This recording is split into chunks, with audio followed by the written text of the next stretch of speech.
In the global war on terror, you had ODAs operating everywhere in the globe. This was the scene when ISIS militants stormed the city of Marawi in the Philippines on May 23rd, triggering the longest and deadliest urban battle the Philippine military has fought in decades. There was one point we were kicking the crap out of ISIS so bad in the Middle East that the ISIS main just said, go to the Philippines to do jihad. We were dealing with mass casualty events of complex ambushes and stuff like that. We had about 5 or 6 dudes all shot up. I think they clacked off an IED and then opened up with machine guns, like an M60. They knew if they killed one of us, we would smash them with the goddamn hammer.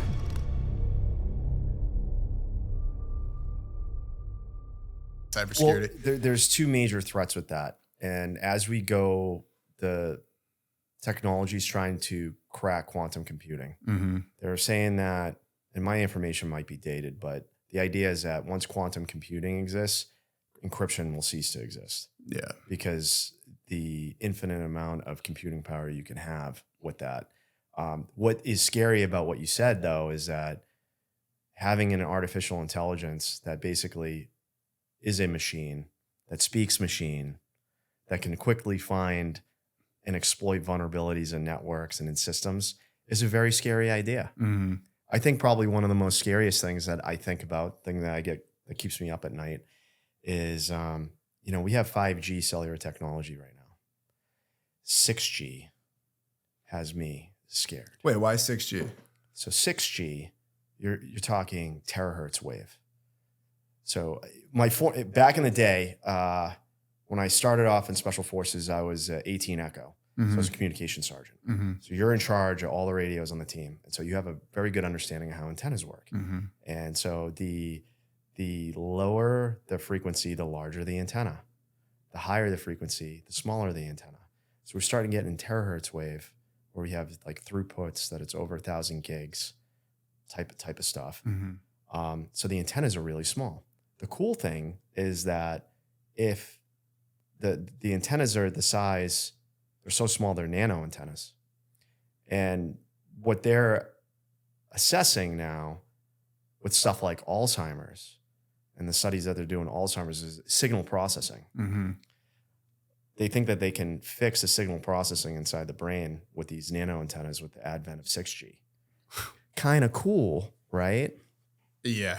But also kind of really scary because I know that you've probably seen this same thing, is that AI's imaging of the human mind, it can start to read our thoughts, right? I have not seen that way. You haven't seen that? No. There's a startup out in Silicon Valley that's looking at that right now. And so I think of like that, and coupled with 6G and coupled, with AI, the future looks really scary, man. I don't want to get advertising, in my sleep. So Not even advertising too. I mean, you come from an intelligence background. If you can hack those items or anything, you could start putting some thoughts into people's ideas. I mean, like, it's every conspiracy theorist that loves to be like, the CIA, made this guy do this, or the FBI made this guy do this. But if there's antennas in their brains, it's like you're able to access and kind of manipulate thought in one way or another, I'm sure. And I mean, that just opens up Pandora's box. It does. And that I can see the science and the importance, because Alzheimer's is a very terrible disease. And if they could fix that, they'd fix it for a lot of people. But, the medical usages are through the roof, Mm-hmm. but I think of how we could potentially weaponize that. In addition, is that, in order for 6G to work, the radio waves can't travel that far, right? There's just simply isn't enough oomph. There's too much loss that happens between your house and the tower. So they would need something like reflective surfaces. Mm-hmm. So then we'll start seeing antennas in our furniture, antennas in our glass, right? To be able to maintain the connectivity to the network. What is scary about that is that all these radio waves, they're reflecting and refracting off of everything around them. So a machine can ascertain what's in the environment and what's not. And there was a TED Talk not too long ago about using multiple input, multiple output routers and 5G technology that AI was able to read an environment inside of a house. So thinking from, my background in counterterrorism, that'd be really powerful. Before doing a raid, Yep. we're on this person's router, and we already know, where people are in the room. We already know, what the obstacles are in the room, where the coffee tables are. There's nothing worse than slamming your shin on a piece of furniture when you're trying to try to take down a room. Yeah. So it's just, that's kind of like, that's a scary thing with technology that I see probably in the next 10 to 15 years. Are we making a lot of steps forward? Like, the thing about AI that really freaked me out was one day it wasn't there, and then one day, I mean, obviously it's been in the works for decades, but in terms of in pop culture and kind of in its impact in society, I mean, I just saw a tweet, actually, it was pretty funny, of the CEO of for ChatGPT, like tweeting, "We just released ChatGPT, come give it a try." And someone tweeted like, "This is so stupid, no one's ever going to use this," or something. And then, of course, it's taken over. I mean, how quickly do you think that something like that's going to pop up? Like, is it going to slowly inch its way in, or as soon as that technology is ready to go, we have a year basically of? I think it's like anything, right? Is that you have the innovators, right? Then you have the early adopters, and then there's this kind of chasm, right? To get from early adopters to more mainstream. So you got like that 2.5% that are the innovators. You have that 12% of the early adopters. Like, I use AI every day. Mm-hmm. It's very convenient. And the thing I love about it is that I use it more for search than anything else, because guess what I don't get? I don't have ads with it. Mm-hmm. So it gets right to the point. Is it wrong? Yes. Mm-hmm. Sometimes it's wrong. Definitely. I caught it once making up statistics. Really? Yeah. And so I was like, hey, what's the source? You can sit there and have that conversation, like, source this. What are your sources? And it'll give you sources, and they'll come back 404. And I'm like, did you make this up? It's like, well, yeah, sorry, my sources are, and it apologizes. And it's really interesting, but you have to challenge it too. But, the point I wanted to make is, you have the innovators, early adopters. So I think by the time it does I don't think it's going to be a mainstream thing overnight. Mm-hmm. I think really what it's going to happen is it's going to have a lot of medical usage in terms of being able to understand the nuances that are going on inside the body. Mm-hmm. I think the research implications are huge. I'm currently in a master's program for health promotion and management. And so on the side of doing all the other things I do, I build health and wellness programs for law enforcement officers. And so by doing health promotion and management, a lot of that is educating and influencing people to adopt more healthy behaviors. Mm-hmm. So the way I kind of look at this is that if we had these antennas, right, these nano antennas inside our body that were like hooked up to Bluetooth, or not necessarily Bluetooth, but like to our phones, and giving us like real-time data. Yeah. We're already seeing that. We have the glucose monitors that people put on their arm to monitor that. So I think what's going to happen is that the health industry will be one of the first adopters, and probably that's where it will make the most money first, and then they'll find other uses for it eventually. Well, Dave, I mean, that's a great intro for anyone that's tuning in here. Not to flip subjects, but I do want to say first and foremost, I was able to deep dive your book, and for everyone right away, definitely go and grab it. I got to say, man, you're an incredible writer in terms of how you're expressing everything that, happened over that period of time.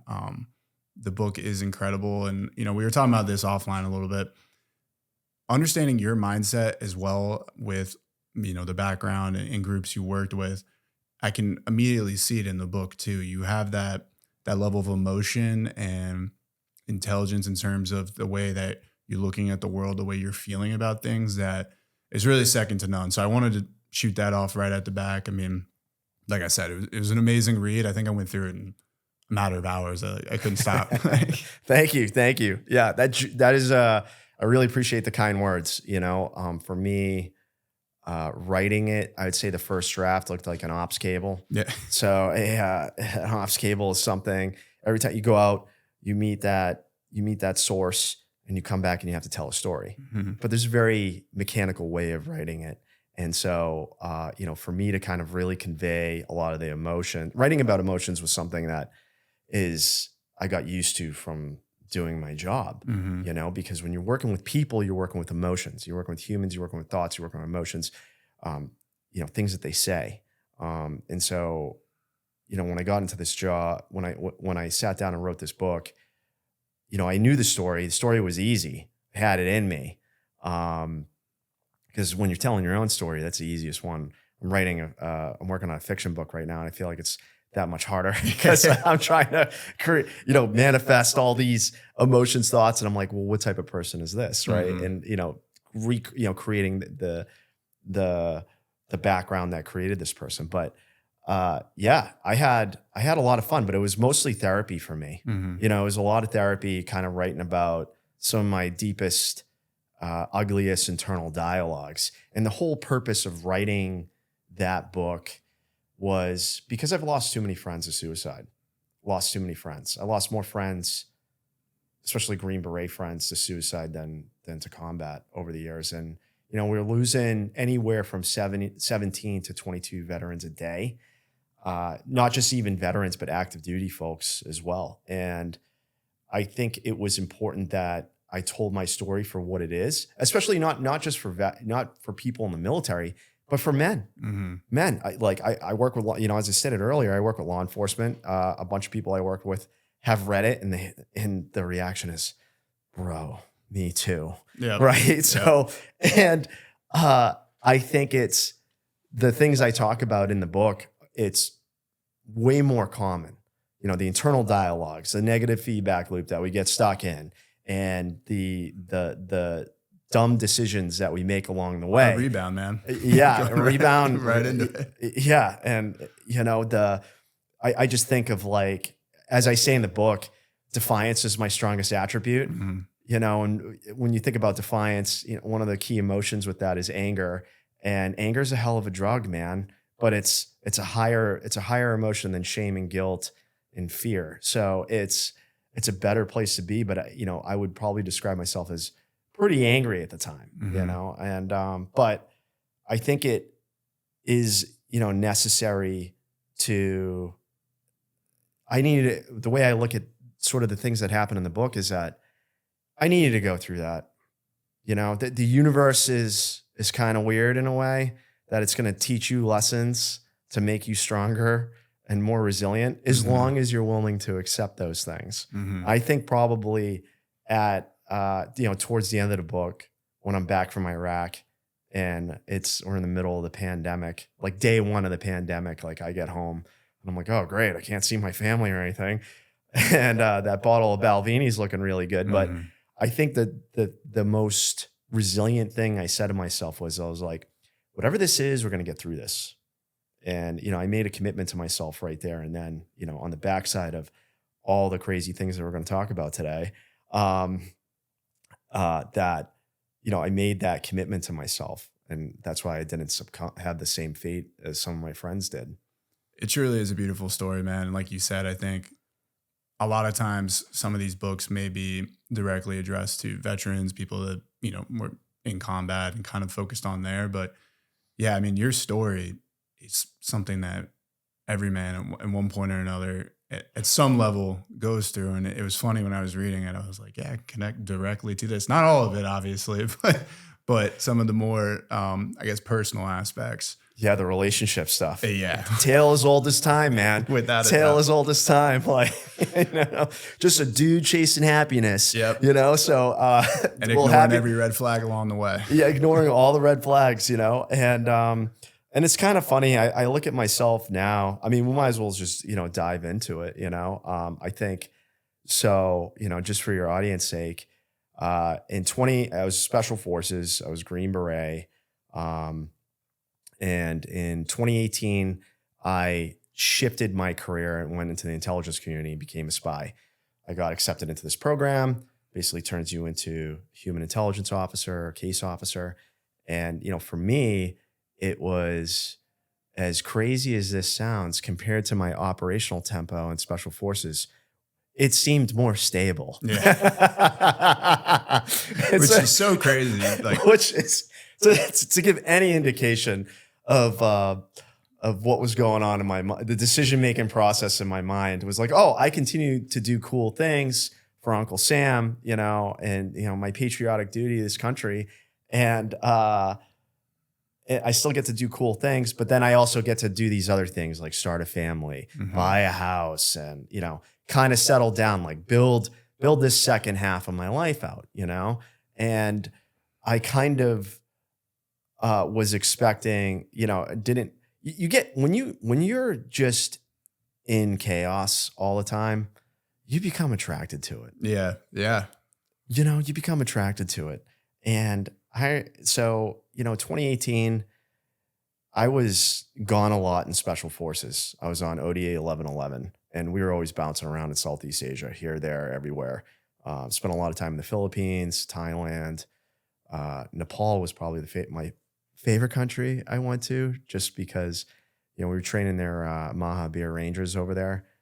And it was just cool because I got to see the Himalayas. And, that was like a check off the bucket list, it was like, oh, all this is worth it. Yeah. It's like one of those moments, like this journey has been worth it, man. 2 years, training, everything. And we made a trip to the Himalayas. Yeah. I mean, I could have just like taken leave and gone on myself, but but it was cool to, be there and do training there and stuff like that. But, so gone generally 9 months out of the year, 8 to 9 months out of every year.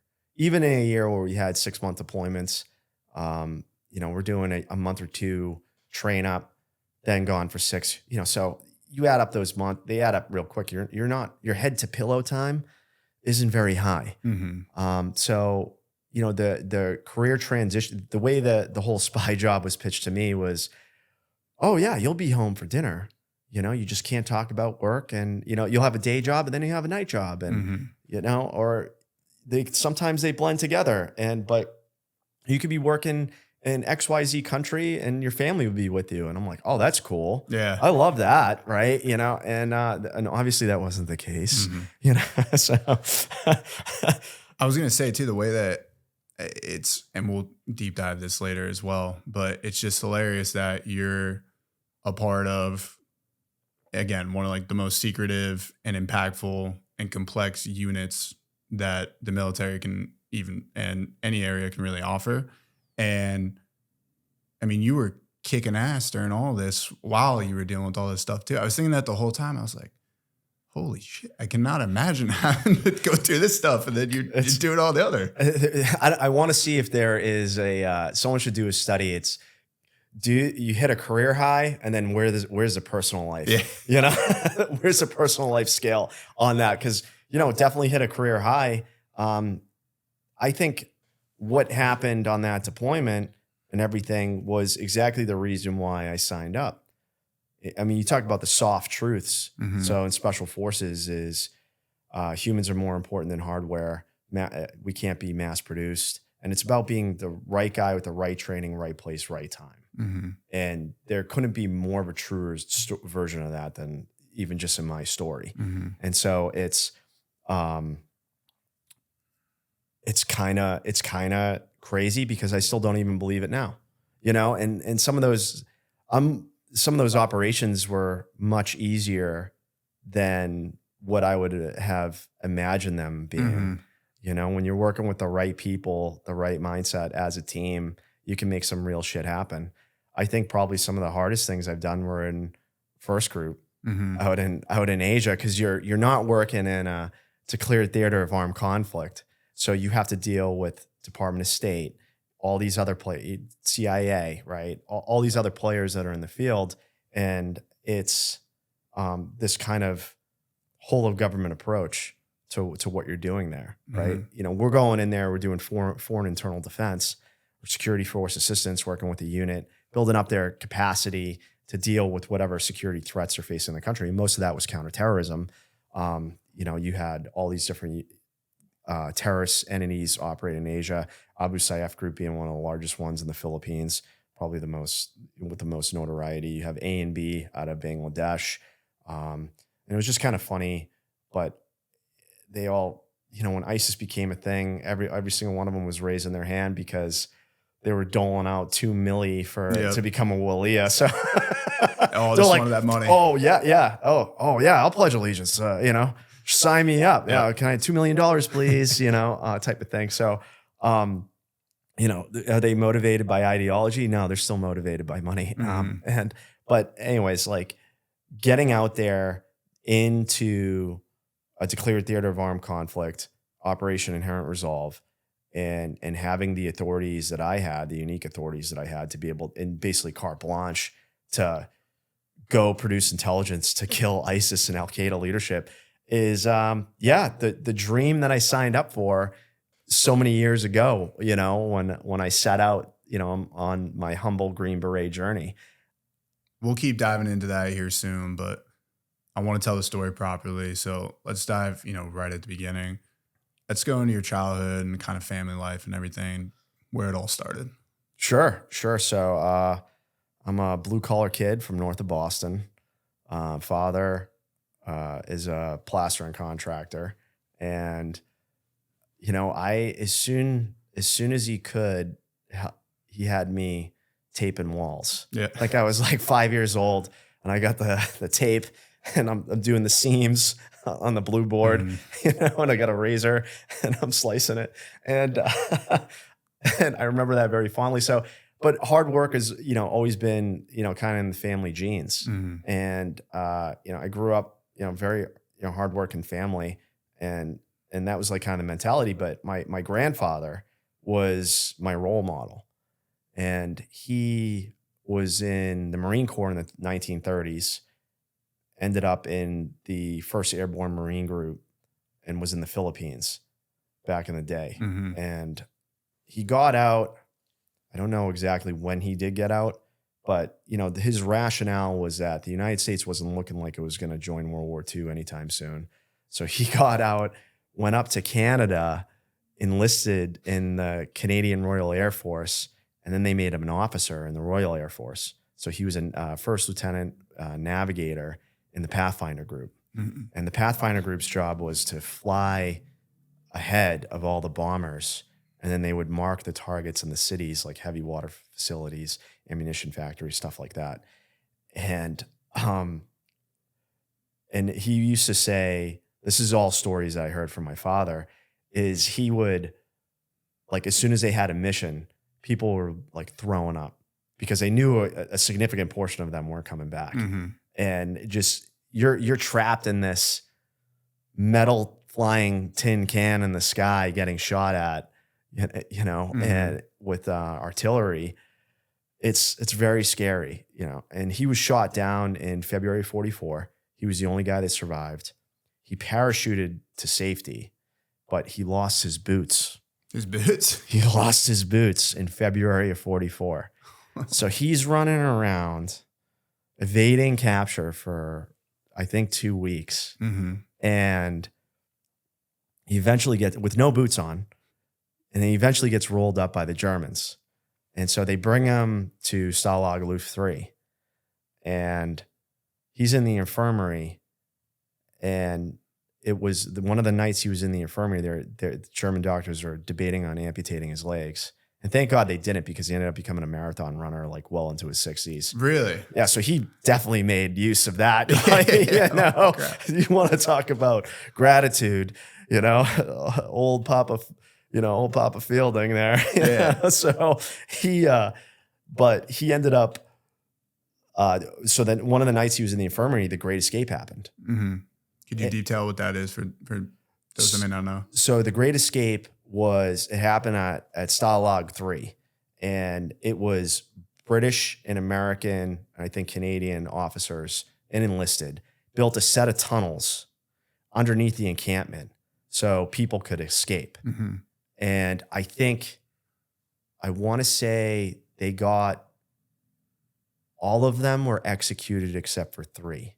Only 3 made it back to Allied territory. Unbelievable. Yeah. But he worked on the second set of tunnels. Mm-hmm. And so while his legs were healing up, his job was he sat in a chair and he's sitting there reading the book. And anytime the Germans got close enough, he'd close the book and they would stop working on the tunnels. That's incredible. And then when he eventually, his legs healed up, he was one of the fitness officers.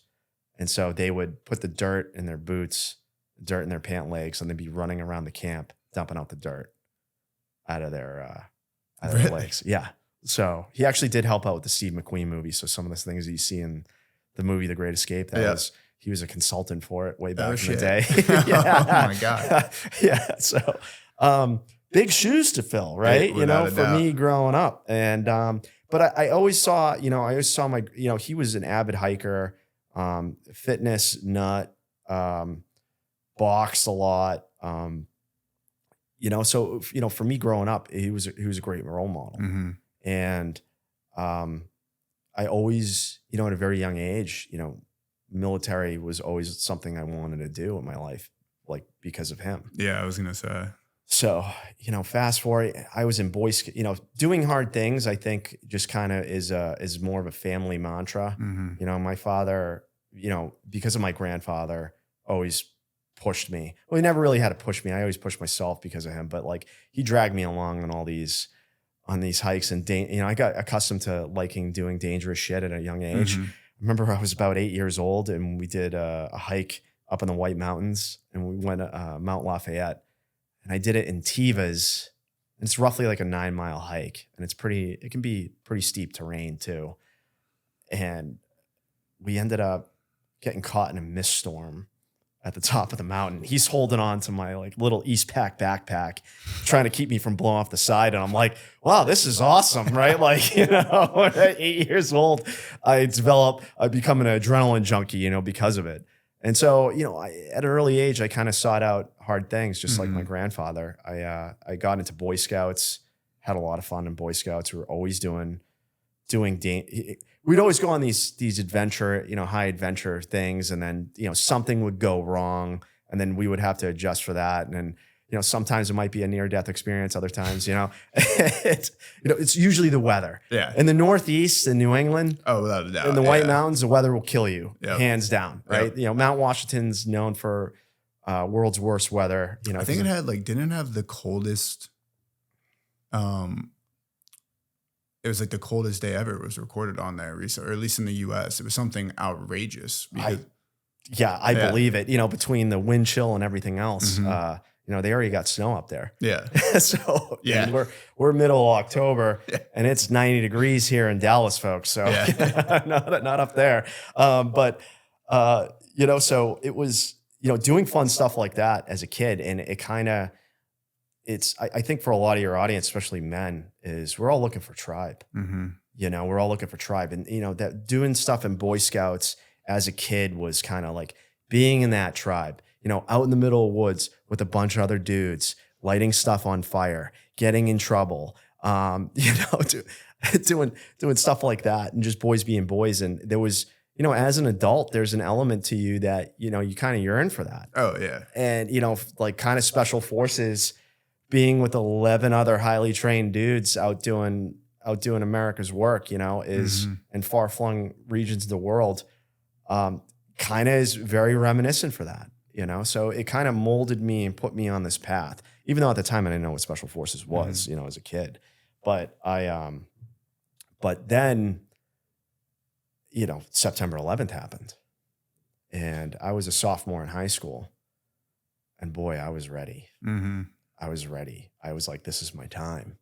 This is just like grandpa, right? He signed up, he went in and I was just worried that the war was going to be over by the time I got to it.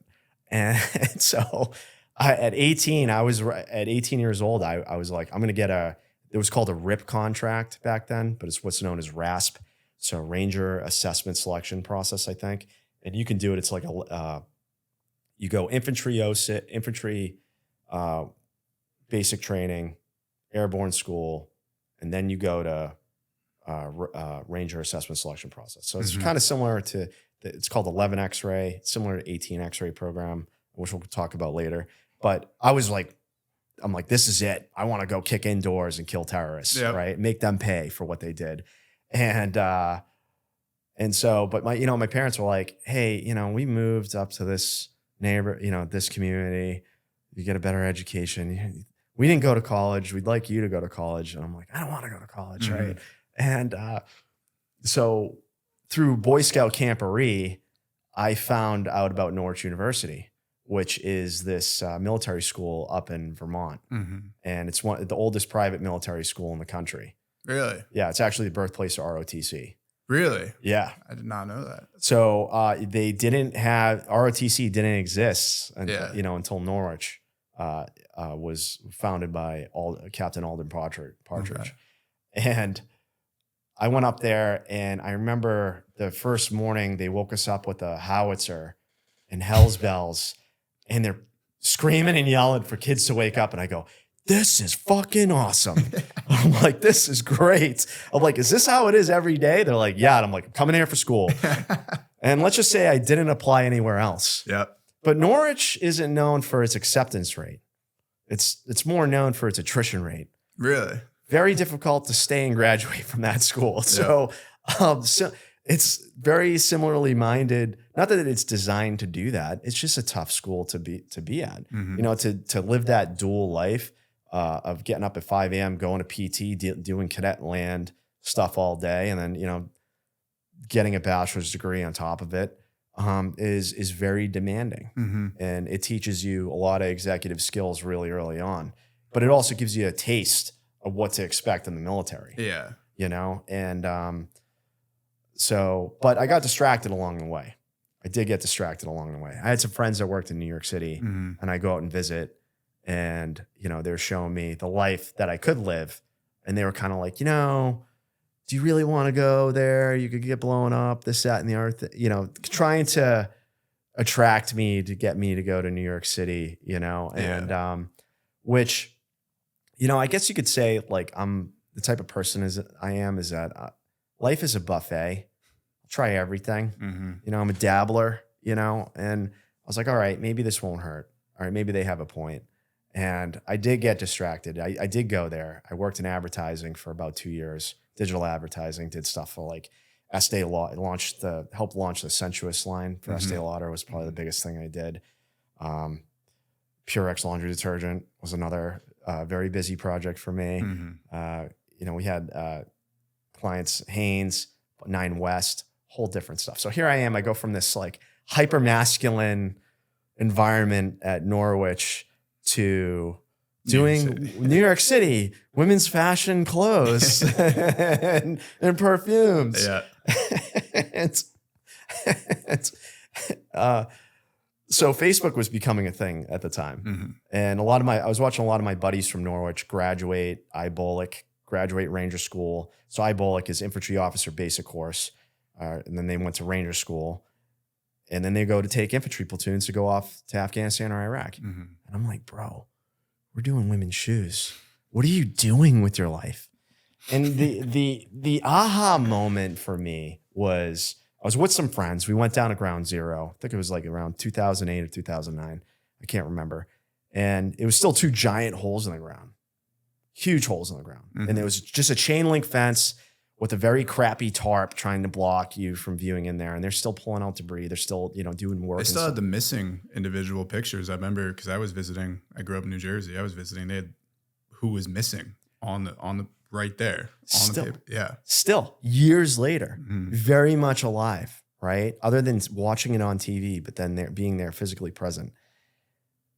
And, I broke down and I went home and I had like a mirror moment. And I was like, dude, what are we doing? We haven't done anything about this. Like, is this really who we are? And I saw myself in 10 years. Doing that job. And I didn't like what I saw. This is something I always said is that we signed up for the Adventure Plus package in life. This is not the Adventure Plus package. The Adventure Plus package is what my grandfather did.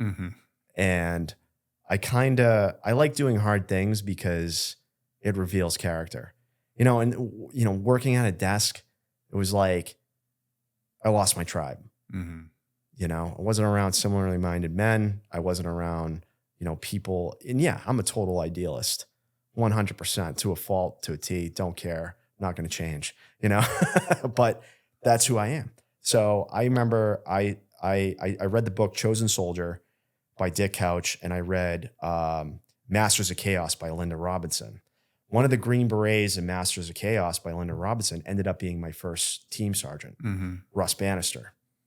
Really? Yeah, Russ Husan. I love you, brother. He watches all my podcasts. But he, which is kind of fate, right? To a certain degree. For 100%. Yeah. Kind of crazy, right? And so, anyways, I ended up leaving that job, going down the recruitment office and saying, give me an 18 X-ray contract. I'll accept no other. And the guy's like, okay, I'm not gonna bullshit this guy. Here you go. Here it is. And then on March 17th, 2010, Luck of the Irish was my official first day on active duty. So let me ask, you were highlighting with Norwich as well. You're seeing your buddies on Facebook and stuff. What is the atypical pipeline for a student to go through there? Is it a certain percentage still goes into, civilian life, or are a good majority going into special operations? And I would say most of the guys we had a bunch of hardos at that school, right? Guys I'm still friends with to this day. And most of the hardos that were at that school all ended up in special operations in some way, shape, or form. A buddy of mine, he was 2 years ahead of me, just took battalion command in 5th Special Forces Group. So it's there's a sauce. There's a special sauce with that school. Yeah, bit of culture there. Yeah, they have the Ranger Challenge. They have a Ranger Challenge team, and very hardcore group of individuals. I was up there on alumni weekend, and met a couple guys, all getting ready to go Army, all wanted to be infantry officers. Just chomping at the bit to fight the next war. So it's a very special school in terms of the camaraderie and the people that you're around. So the pipeline would be, you do 4 years there and they have every single ROTC program at the school. So I would say probably it's a 60-40 split. If you're in the Corps Cadets, I'd say about 60 to 70% commission, 30-40% don't. Just do the Corps Cadets for doing the Corps Cadets, the experience there. They do have a civilian population at the school that's getting larger, I think, which is a smart thing. But, at the end of the day, it's a military school. So you do that. You have the Corps Cadets that you're doing full time, and then you have your ROTC stuff that you have to do part of the time. And I think going into your senior year, I don't know if they call it this, you go to LDAC, leadership development, something. I don't know. It's been a long time. I forget the acronym, the actual name of the acronym, but they go out to JBLM and they do their 1 month of training that they need to become a commissioned officer. So you do the ROTC, you're going once a week, showing up for PT a couple times a week, doing drill, learning stuff like land nav, shooting, ruck marching, small unit tactics, mission planning, troop leading procedures, all these op orders, stuff like that, how the Army functions. And then when you graduate, you're a second lieutenant. So it works similar to West Point, except West Point, they front load that LDAC. They do that in the front, right? So they do like a 2 month training pipeline. And then their summers, West Point cadets go to airborne school, air assault, all that other stuff. So do Norwich cadets. A lot of guys I know, they got airborne school done during their time at Norwich. But it's competitive. You got to be a PT stud. You got to be a physical specimen if you want to earn that. Have good grades, good PT score. It's really true about the Army too. That still stands. So when did special operations start to pop in your head as well? Like, was that always as soon as you really started, say, a high school deep diving, I want to be in the military? Was special operations exactly where you knew you wanted to go? Every Green Beret that I graduate, every guy that I know at Norwich that became a Green Beret, we all attribute it to one man. And that's Master Sergeant Shane Bailey. He was an A-15. He's in the SIF in Afghanistan in October of 2001, end of October 2001, right? Very incredible career this guy had. And he was one of our instructors at the school. He was getting his degree. His last 4 years in the Army, he was getting a degree and teaching young cadets about the Army, right? And inspiring all of us. And so this dude, you know, smelled like the ocean. He was so goddamn salty, right? and we just wanted to be him. Mm-hmm. And the way I came across him was my second semester, my freshman year, I had to take biology. And he was my lab partner. I sat right next to him. No one sat next to him. Everybody was like afraid of him because he had his tower of power, Special Forces, Ranger, Airborne, right? And then the SF patch.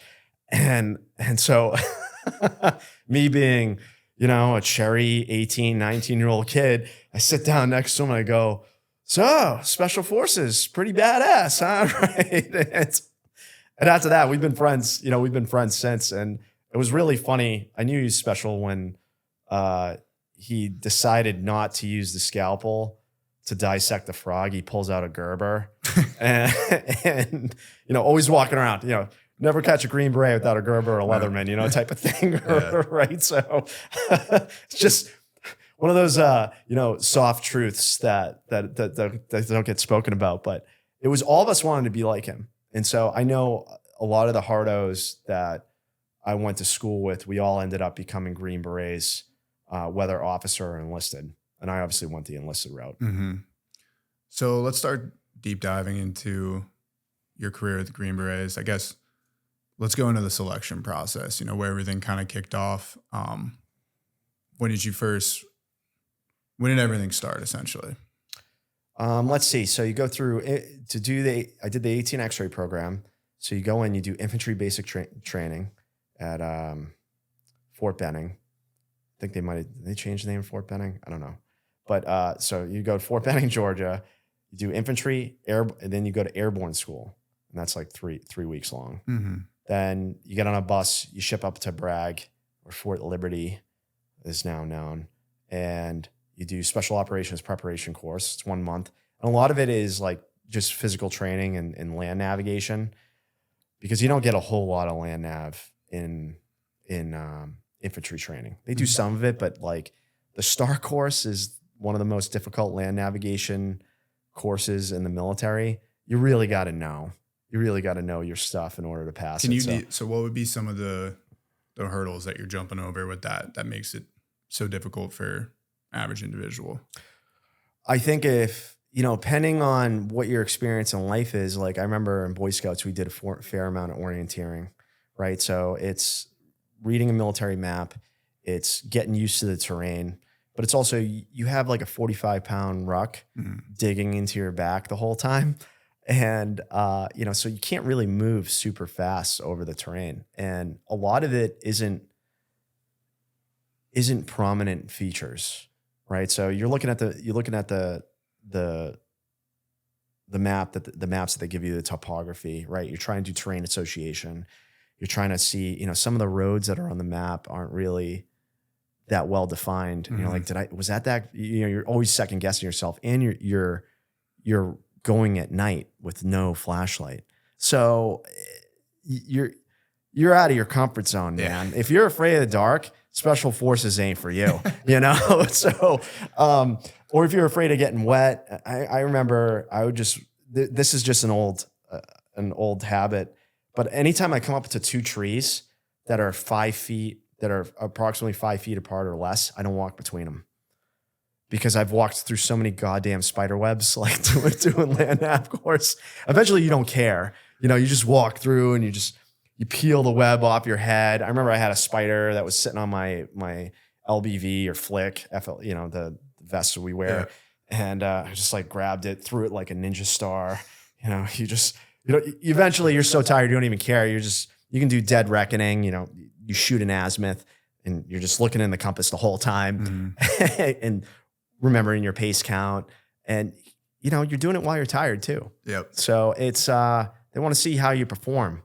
in duress, but mostly, are you going to psych yourself out? Because a lot of this stuff is individual until you get to team week. And then you're working together. You're just thrown together with a bunch of dudes and you're given a problem set and you figure it out.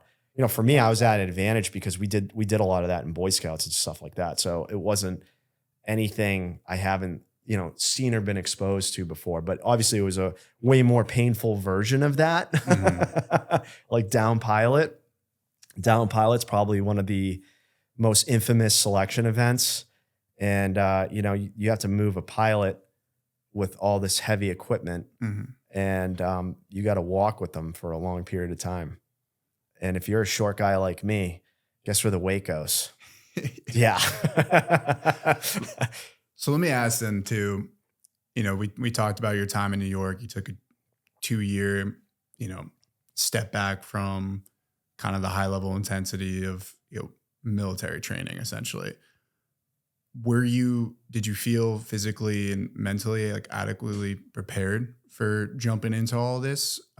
Because it's so interesting, you go in the Green Beret route with the Boy Scout background, because I feel like those two are almost hand in hand. Like it just fits so perfect. And then of course your time at Norwich and everything as well. So did you feel like it's like riding a bicycle? It's just, you knew all this stuff, or was there a little bit of, oh my God, I've spent 2 years kind of taking, too far of a step back? I was so hungry to just put that life behind me. It was a skin I wanted to pull off my body. I was so ready to just be with like-minded people, be with that tribe, be on an ODA. And like, I knew exactly what I signed up for. I did my research. I read books, followed a lot of the actions that, ODAs were doing in the news sometimes when they're out there. I remember I was standing on the platform in New York City. I was reading Wall Street Journal. It's like 2008. And they were talking about this team, this third group team that was operating in the border of Afghanistan and Pakistan and trying to address the issues out there. And I'm like, wow, I didn't know, we were out there. And it was just like such a compelling article. Yep. And I'm like, man, I'm missing out, man. And it was really funny because, not necessarily so funny, but I was just so committed. I was so committed. I knew that was the way. Like internally, I knew that was what I had to do. And I really can't describe it, but it's like when you know type of thing. When it's meant to be, it's meant to be. Was it hard? Yeah. Yeah. I mean, if you look at SEALs, right? BUDS and SEAL qualification course, and you look at Special Forces selection and the qualification course and everything, they're about the same attrition rate. You have about 23 to 25% chance of making it through the whole way. So it's not just making it through selection. You have to go 18 months to 2 years without having a bad day. And trust me, there are a lot of bad days. Yep. There's a lot of bad days. But I think it was my resolute, way of thinking that this is what I wanted. Hell or high water, I was doing it. And, I went all in on it. And, at the time, I didn't have any other distractions. So I think that's, also important. For other guys, I could see that there was one dude, super capable guy, ended up quitting, because of family related issues, so it's like, there's all these other things that are going on in people's lives. I was in my mid 20s, I could easily break away and go do that, hey, I'm going to go do this, and just see what comes of it. So I think, I had that to my advantage as well, but, I just knew, in my soul that, that's what I wanted. And it was immediately, you do get that, with the friendships that you make in the course and the hard things that you do. Like, I love telling this story is that, selection, you're always being assessed. It doesn't end at selection. And I remember they had this thing called CLT, and it basically is common leadership training, but they take like BNOC and my knowledge is super dated, but basically the first couple NCO courses that you got to take, I think it's like Warriors Leaders course and Advanced Leaders course, and they mash it together. And it's 1 month of training.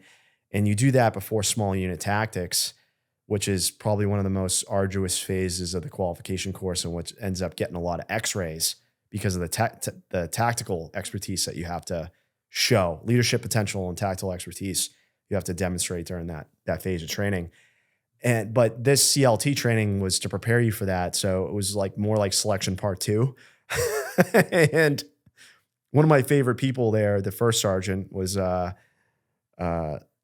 Eli Monroe, and he was a third group guy, Southern gentleman, Southern draw. And the first day we show up there, we're doing the burpee mile with our equipment. So you're taking all your stuff, right, that you showed up to Camp McCall with, you're chucking it, and you're doing a burpee long jump to it. Then you're picking it up. Then you're chucking it again, doing another burpee long jump to it.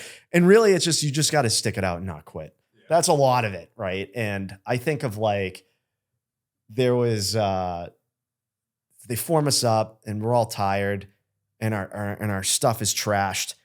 And he looks at us, he's like, "Oh, you think this is over, gentlemen? We have a swamp ruck tonight."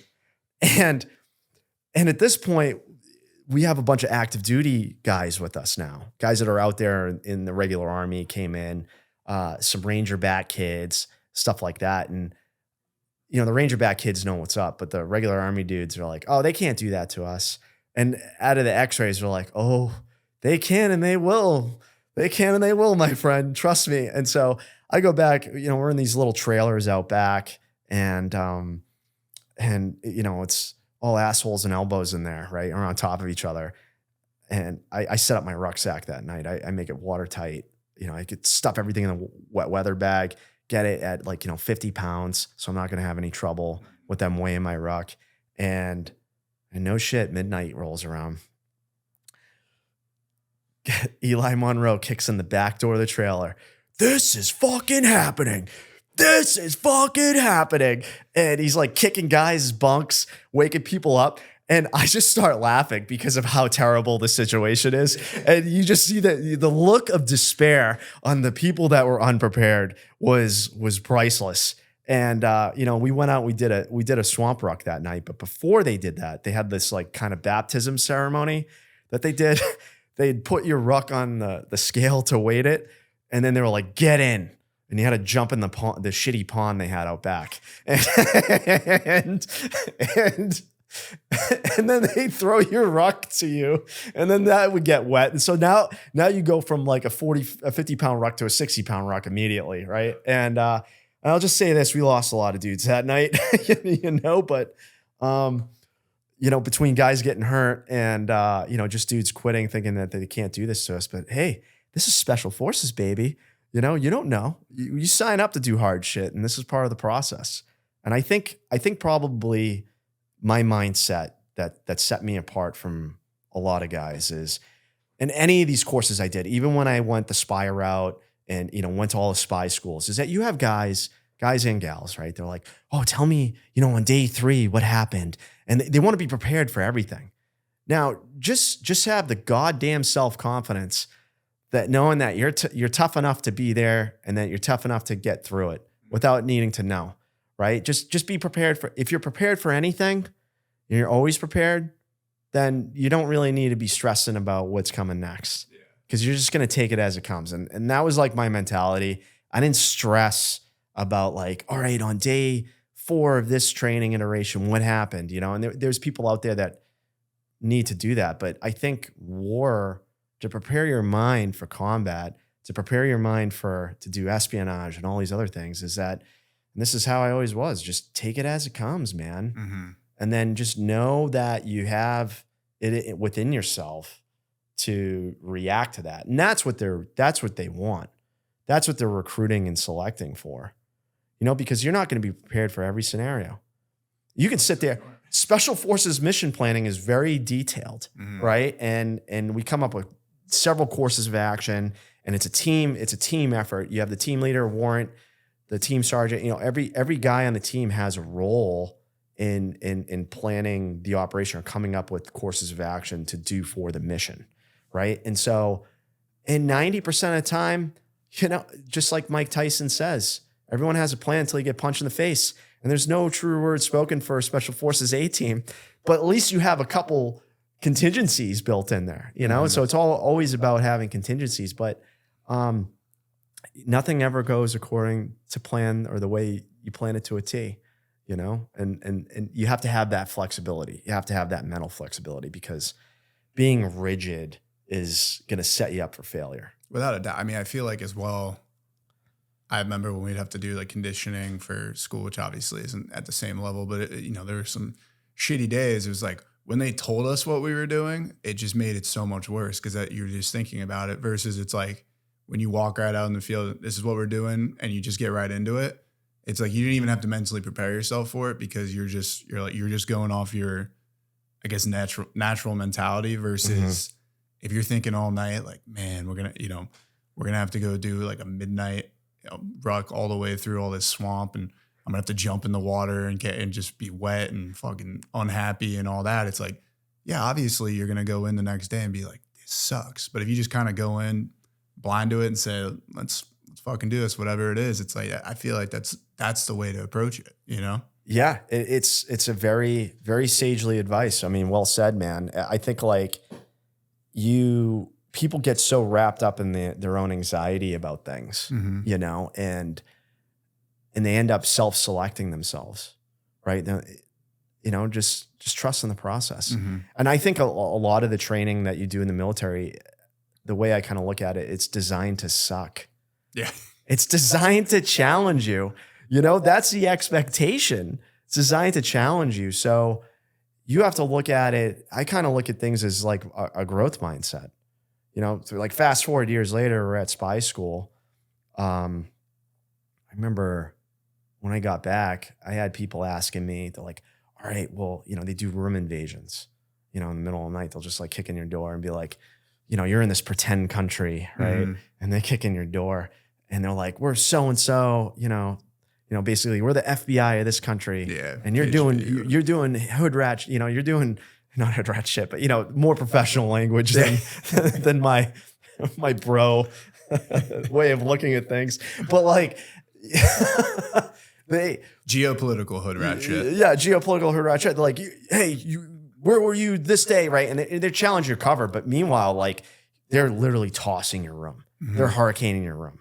Now, in cadet land, you never leave your door unlocked. You leave your door unlocked as a freshman, you're coming back to like your mattress being outside.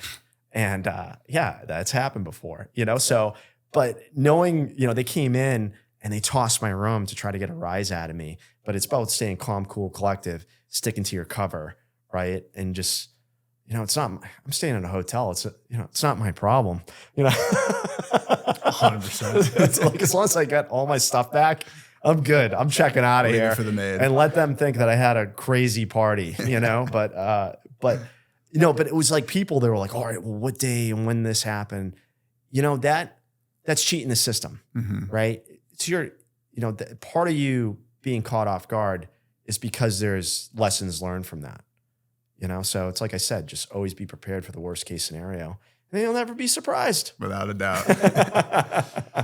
So let's jump into SERE School and Robin Sage. I always like to ask, you know, what did these two teach you about war that you might have not understood or really thought about ahead of time? I think probably, all right, so keep me on track here. We'll start with SERE School. And I think, you know, SERE School teaches you, I mean, I guess how bad can be. You know, I think after SERE School, I was like, I am never getting caught. Like, you know, I am never we used to joke, don't get got. That was like the motto of like my spy class was don't get caught, don't get got. And not truer words could be spoken. I mean, SERE School is the true testament and revealer of character. Who really wants to be there and who doesn't. And diving deeper on that, how do you mean? Like what character gets revealed? You know, there is because here's the thing, you're put in such a vulnerable position. Are you still willing to be there for others? You know? And then when you start seeing the selfish actions, when everything has been taken away from you, you know, and some people act more selfishly and not thinking big picture that everybody's on a team, then you really start to see, you're like, oh, all right, you're that type of guy. You know what I'm saying? I remember I was taking hits for the team a couple times, and it actually messed up my jaw one time because I think they had, I don't want to give too much away because the experience, you know, I know there's probably some people that are interested in it, but you know, you get roughed up there. I've heard Camp Slappy. Yeah, Camp Slappy. You know, I took quite a few slaps to the face for other dudes, you know, and you know, paid for it. I think probably ultimately what they're trying to do is they teach you, you know, certain principles and techniques and procedures, and the whole environment that you're in is a reinforcement of that. But I think of the teamwork and camaraderie that you have amongst each other is one of the most sacred things that you develop in your preparation for your career in special forces. I think of guys at the senior, the SRE. So you have a SRO, senior enlisted or senior ranking officer, and senior ranking enlisted. And our SRE was a former Ranger Bat dude, and in the Q course to become a Green Beret. Still a friend of mine to this day, you know, and it's about supporting those guys, supporting your own leadership structure and resisting the camp. I remember a buddy of mine, he was a captain, West Point kid. We were sitting around and, you know, they're putting us in a weird situation. They're asking us these weird questions and we're freezing our dicks off, man. Like it's January or February. I was a winter class. I was there either January or February. And we're sitting on the cold ground and we're just like, you know, a total manferno. Like, you know, we're all like clinched up next to each other, right? Trying for warmth. And we're sitting there and the guy's like, you know, talking to us and he's like, what can we do to improve things around the camp? And, you know, my captain buddy being a wise ass, he goes, you know, I think we can be better at math. I can't math so good, right? And his fucking teeth are chattering. And he's like, God damn idiots. And he just like go down the line. Yeah. And, you know, I picked up what he was putting down and I kept going. And I was like, you know, could we get some books? We can't read so good either. Right. And, you know, at this point where you don't care about getting hit in the face. It's all, what they're teaching you is small victories. Long-winded way, but ultimately you're teaching you small victories. So the key takeaway with that to combat is in the worst of situations, it is about the small victories. It is about the small W's, you know, and I even think about the mental health aspects of the book I wrote right here. And is that what kept me going through the darkest time was remembering those small victories, those small reinforcements that make you who you are, those reminders that things are not that bad. You know, they could, not saying that you're always looking at focus on the worst, but the small victories do matter. And that sets you up to have a positive mindset in the worst case scenarios. Now, Robin Sage is a very different beast. I was fortunate, the lane that I was in, we were actually working with descendants of the Montagnards. So the Montagnards are part of the Mike Force in Vietnam. In 5th Group Green Berets, worked with the indigenous people, the Montagnards, and they hated the North Vietnamese. And they trained them, and they would go out. And I actually just met a Green Beret, former Green Beret, Scott Hoffines, 80-year-old 5th Group Green Beret, worked with the Montagnards, had some great conversations with him in terms of, they would go out for like 30 days in the bush. Vietnam too. Yeah. Yeah. I mean, you want some perspective of how good we've had it at war, right? Talk to that man, right? And it's 30 days going after, doing ambushes, patrolling, long-range reconnaissance patrol with this indigenous force that they trained and then they advised. So my Robin Sage lane was working with the descendants of those people. And, they spoke their language. And it was like you're doing it for real. Because years later, I was like, here I was doing a raid, in the jungles of Asia, with a bunch of dudes I don't speak their language with, So it's just really funny because like that, it literally prepares you to do the job. Yep. In the most extreme scenarios, but it teaches you all the ancillary things that you do, the building the rapport, the, being an expert, technically and tactically proficient in what you're doing, leading people of different cultural backgrounds, speaking different languages, building that trust, camaraderie, regardless of knowing the language or not, but breaking those barriers down and actually building bonds with people. Mm-hmm. And I think Robin Sage is probably the most fun you'll ever have in the Q course, because then at this point you've been waiting and waiting and waiting to just do your job. And now do some more. Now you get to do it for real. Mm-hmm. Well, not for real, but like in a practice environment. You talk to any of the Green Berets that went into Afghanistan, they said it was Robin Sage on steroids.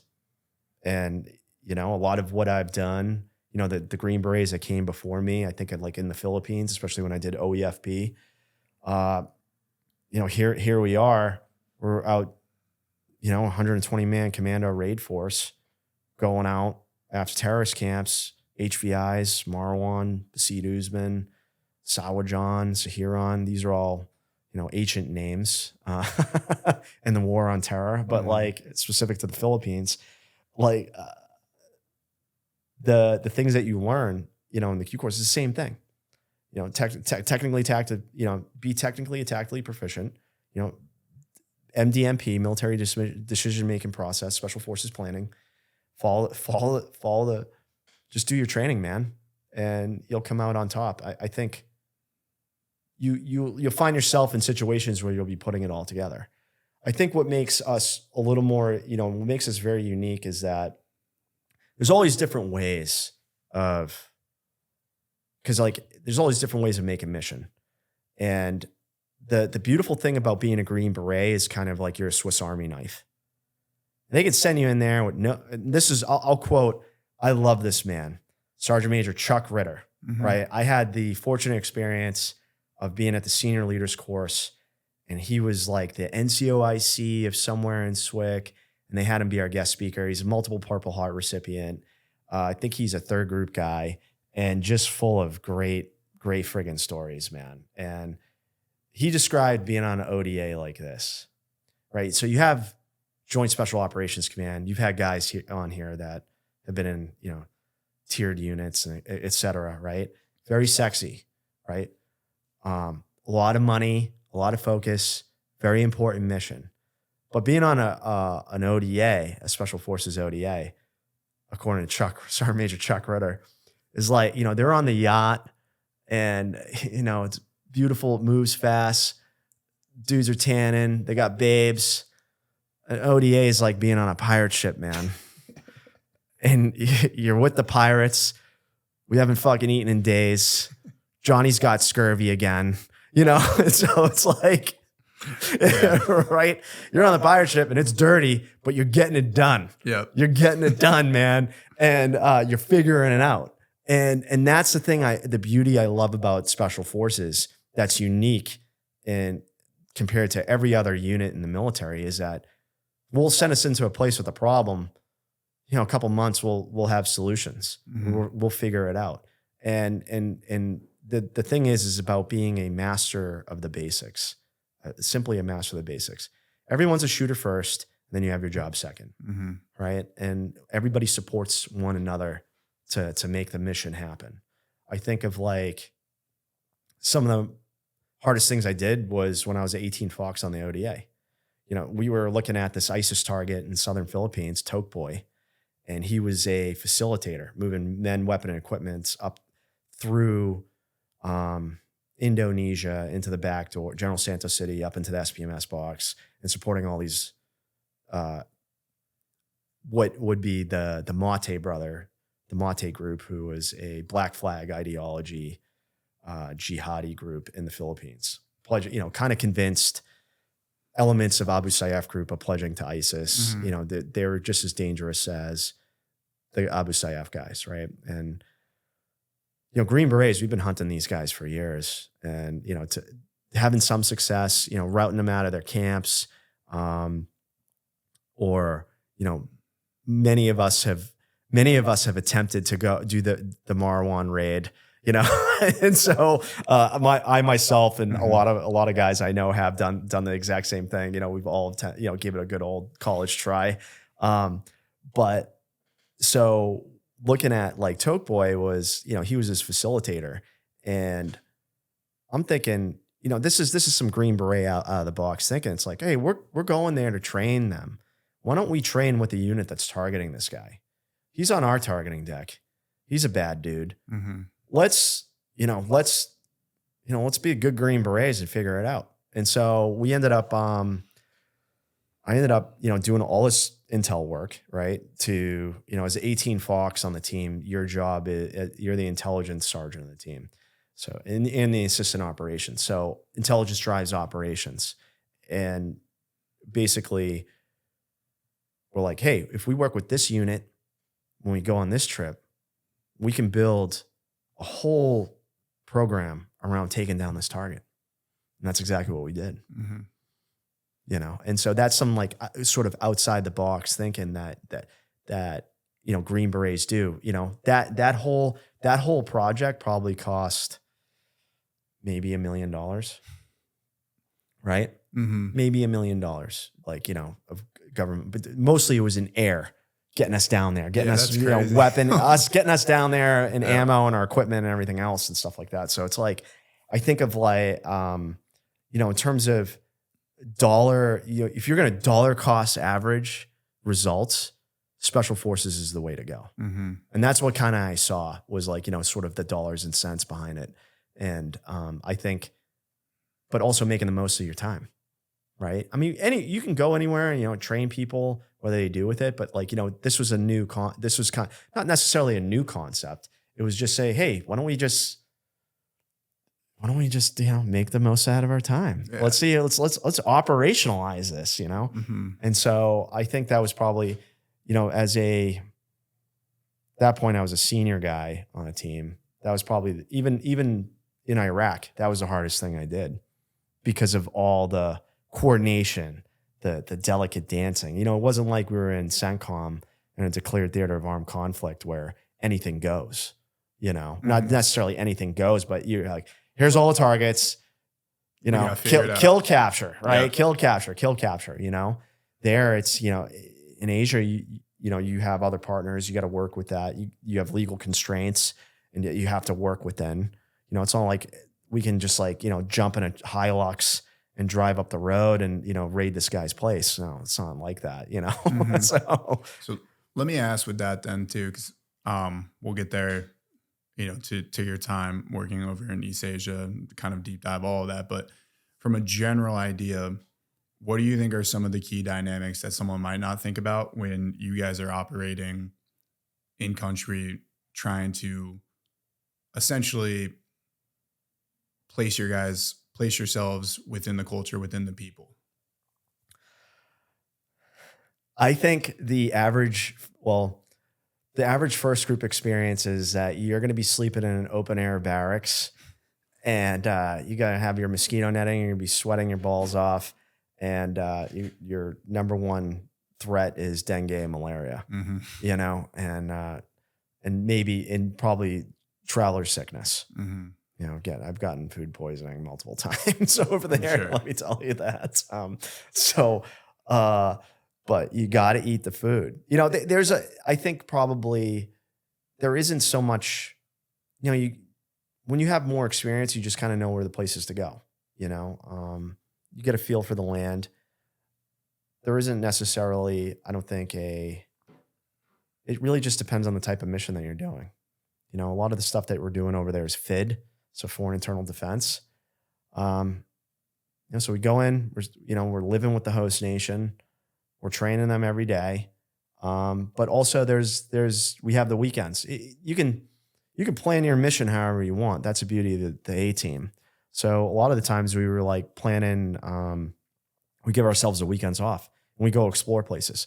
Like I was saying, one of the coolest countries I went to was Nepal. Mm-hmm. And we had, in the middle of our trip, was basically their Christmas. It was Tihar, Festival of Lights. Mm-hmm. And we had 9 days off. Like they were like, we're not training for, the host nation's like, we're not training for 9 days. And we're like, okay. So we ended up like doing all these hikes in the foothills of the Himalayas. And it was really amazing. And I think probably that's like one of the best kept secrets about special forces. And those are the moments where I've like probably laughed the absolute hardest in my life. And I talk to a lot of young men that are thinking about going into special forces, and they, you know, a lot of guys, they talk about, well, I just feel like I don't fit into society. You know, I don't feel like I can be, you know, I would say people are looking for tribe. Don't go to special forces looking for validation. Go there looking for tribe, man, Mm-hmm. and you'll have a damn good time, you know, even in the worst case scenarios. I remember, you know, similar to this, we were training these guys in Hua Hin, Thailand. And the way that it was pitched to us, they're like, yeah, we're staying at a beach bungalow. It's really nice. We're on the beach. We were living in squalor. I was gonna say, Like there was like 2 electrical outlets in the entire place. And, you know, so the 18 Echoes are like, what do we do for power for all the commo equipment? We had to think out, you know, we brought a generator. Yep. And it kind of had running water. You know, you do dip baths, you know, fill up your bucket, toss it on your head, soap up, couple more. You do as the locals do, man. And I remember it had like this, it was like a 2-story cottage. Each one of us had like a little room, our own little room, but we could like see through the floor slats each other. Mm-hmm. Remember my 18 Delta was below me, but we had like this prison set up outside the stoop of the cottage. And every night we'd just be sitting there drinking beers, bullshitting, you know, dudes being dudes, like, you know, doing bicep curls, right? Blaring Led Zeppelin, yeah. You know, and, and, you know, sometimes you go out there, you learn the culture, you learn places to go. And in Asia, the convenience stores are way better there than in America, especially in Japan. I was gonna say Japan. I know it's basically a supermarket. Like, it's incredible. The quality, the food, like everything, the presentation in Japan is it's amazing. But it's spread throughout Southeast Asia. So we go to 7-Eleven and we pick up more beer. And this 7-Eleven had a Carvel ice cream cake. Really? Yeah. So we bring it back and we're sitting on the stoop, drinking chong and eating ice cream cake. And we throw it in this concrete bin right next to the stoop. We just throw it in there. And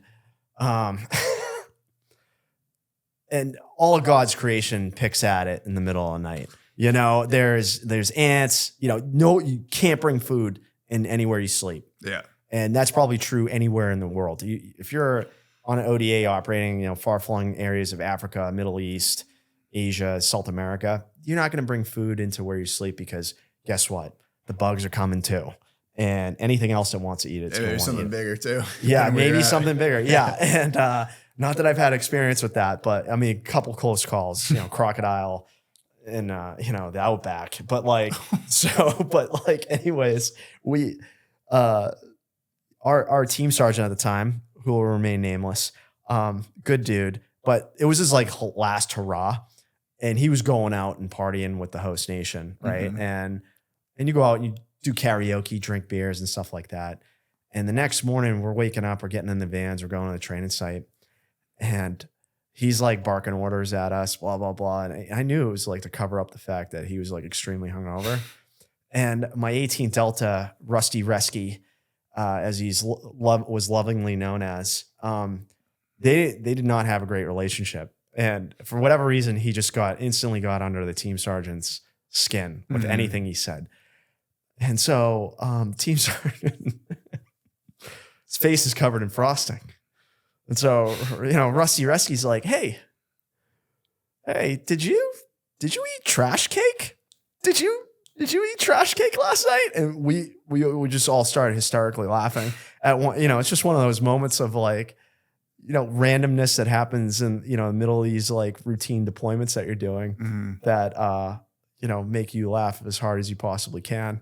And he's like, no, at first it was denial. We're like, no, it's all over your face. Like you ate cake out of the trash. Like, so I think the funny shit that you see and do together as an ODA and the good and the bad is really, it's like no other place, and it's just back to that quote. It's like the pirate ship, man, So let's go back to SERE School with one question there. Sure. Is you highlighted, again, I'm trying to think, there's a quote that really directs this well, and I'll pop it up on the screen, but I can't think of it right now. But essentially it's, when you're going through the toughest times, people will show you who they really are. Do you think there was anything specific that you learned about yourself going through SERE School?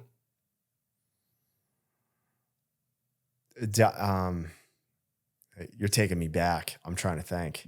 I definitely remember,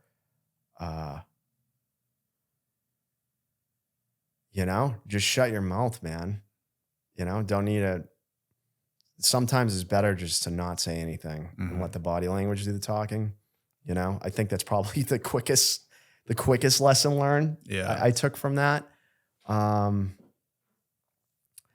not really entirely too sure. I just remember, I think probably what it taught me is that the human body is way tougher than we think.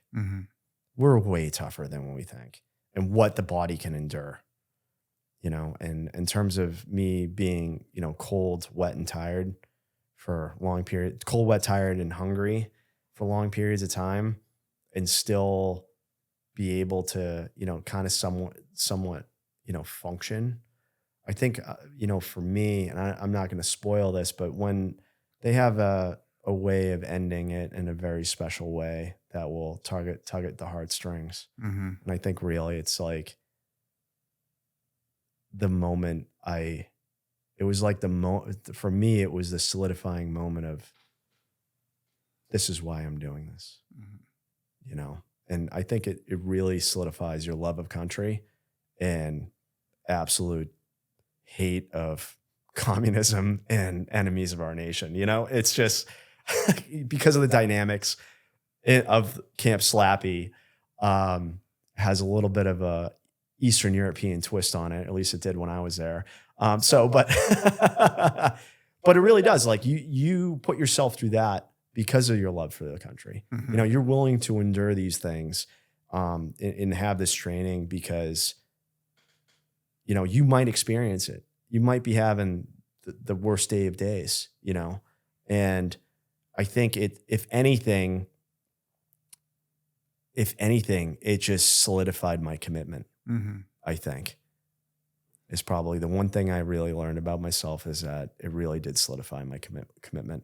And to a certain extent is, I'm kind of a fanatic about this country. I'll say that, a very moderate fanatic, The best kind though. The best kind. Yeah. And so that's the real ones. The ones that are going one way or another. It's like, I don't know if you really care about what's going on. Yeah. And I think of like just the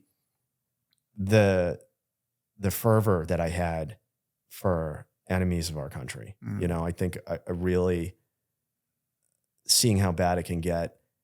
And ultimately what you're doing as a Green Beret, the motto of Special Forces is Depresso Liber, free the oppressed. And when you go through something like SERE School, you see how bad it is. You get a little taste of the experience of the gulags. You get a little bit of the taste of the experience of how bad it can be, a regime that crushes the hope of their people. And it just, you get angry thinking about it, right? Because it's lesser men with guns that are doing it. And it's just like, you get out of there and you're just chomping at the bit to make a difference. When did you first find out that you were going to be part of first group, and that's where you were going to be moving towards starting to go for operations? It was definitely the language. Mm-hmm. So at the end of selection, you get to put in a little wish list of jobs that you want, and in language wish list.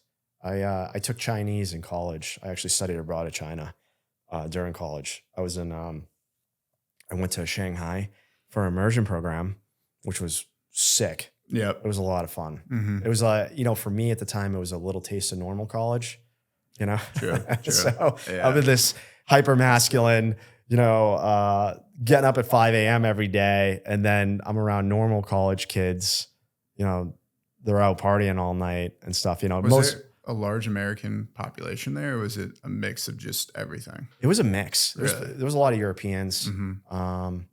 I befriended some kids from Mexico. I remember, because I took Spanish in college. So I remember one time I was translating. The height of my linguistic capabilities, I'll say this, was I was translating Spanish to Chinese and Chinese back to Spanish, and because they were arguing with the cab driver. And we're all hammered, and I'm like just trying to diffuse this situation, trying to get us back to our dorm, wherever we were at. And it was a really cool experience because I got to see China, for the real China. But I think of especially at that time too. At that time, and they were getting ready for the 2008 Olympics, and this was 2006. But this is kind of this is where I started to see, how these countries operate, right? And I was bombing around in Beijing, and we went up there for a couple of days to see the Forbidden Palace and the Great Wall of China and all these other things, and it was really cool. But they were preparing for the Olympics, and what they were doing was they were tearing down these neighborhoods that these people lived in for not just centuries. They were tracing their family lineage to this one plot of land for a millennia, dude. Right? Mm-hmm. And then they were told to pack up their shit, and they were getting moved to a different city because they were tearing it all down for the Olympics. And I saw that with my own eyes. And I think, at the time, I, wasn't becoming a Green Beret wasn't marinating in my head, but I think of imagine you and me, where we live, someone coming in and say, this isn't yours anymore. You have to move, and being forced to move somewhere that is culturally different from where your family has lived for generations upon generations. I'm sure you're probably like me. I can only go back so far, but here they are going back hundreds of years, but that history being destroyed for the Summer Olympics of 2008. And all that stuff's abandoned now too. Even crazier. Yeah. So it's what's the why, So push comes to shove. I'm not saying China or anything, but this is what authoritarianism does, And I know that right now we're in the middle of a political season, and people are like, one side is, the enemy, this side's the enemy, but you go out there and you experience, some areas of this world, you really will truly appreciate how great this country is, and the things that we have. We're really lucky and we're really fortunate, but at the same time that's why we exist. That's exactly why we exist. Tyranny, you look at what ISIS did, ISIS, Al Qaeda, everything that's going on in the Middle East. It's thugs with guns with a very warped sense or warped ideology, and it doesn't seem warped to them because they were raised in it, but the level of suffering that it's creating, that's why we need special forces. That's why we need, and I know people, get wrapped around the axle of, another expensive war and this, that, and the other thing. But like I said, I'm an idealist, and I do believe in freeing the oppressed. And I think that Western libertarian values are the best we have until we get something better. But in due time. Yeah. The only one that can fit the human condition as it currently stands. Absolutely.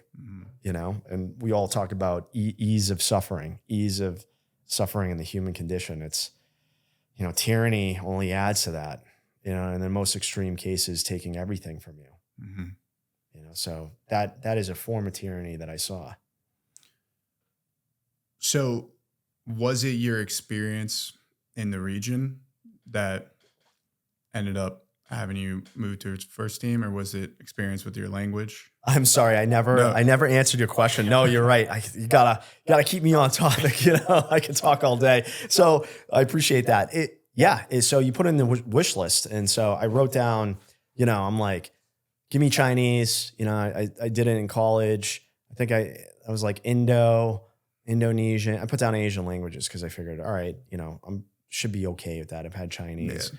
And they ended up giving me Korean. And so I was like, okay, cool. Which ended up being way harder than Chinese, I thought, because it's easy to read.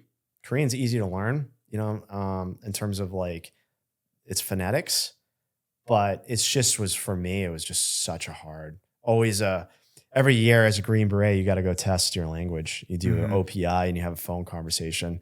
And, it was probably or you don't get promoted, if you don't pass your OPI, you don't get promoted, you don't go to school. It's like, there's a lot of administrative, BS that comes with it. And,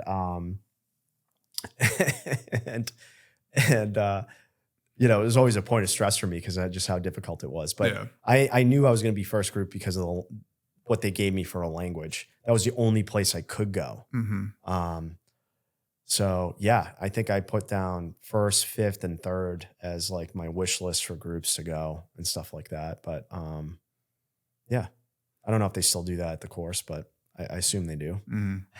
So can you paint a picture of what was happening there at the time as well? Because I would imagine, surprisingly for a lot of viewers, when they think the war on terror or even, where SF guys are operating, it's kind of all in the Middle East, even though we have operations going on all around the world. So can you maybe paint a picture of what was happening in the region at that time, why it was prioritized, as well as maybe some of like the key players that you guys were on the hunt for? Absolutely. And like I said this earlier is, in the global war on terror, you had ODAs operating everywhere in the globe, literally everywhere. A bulk, everybody mostly rotated to the Middle East.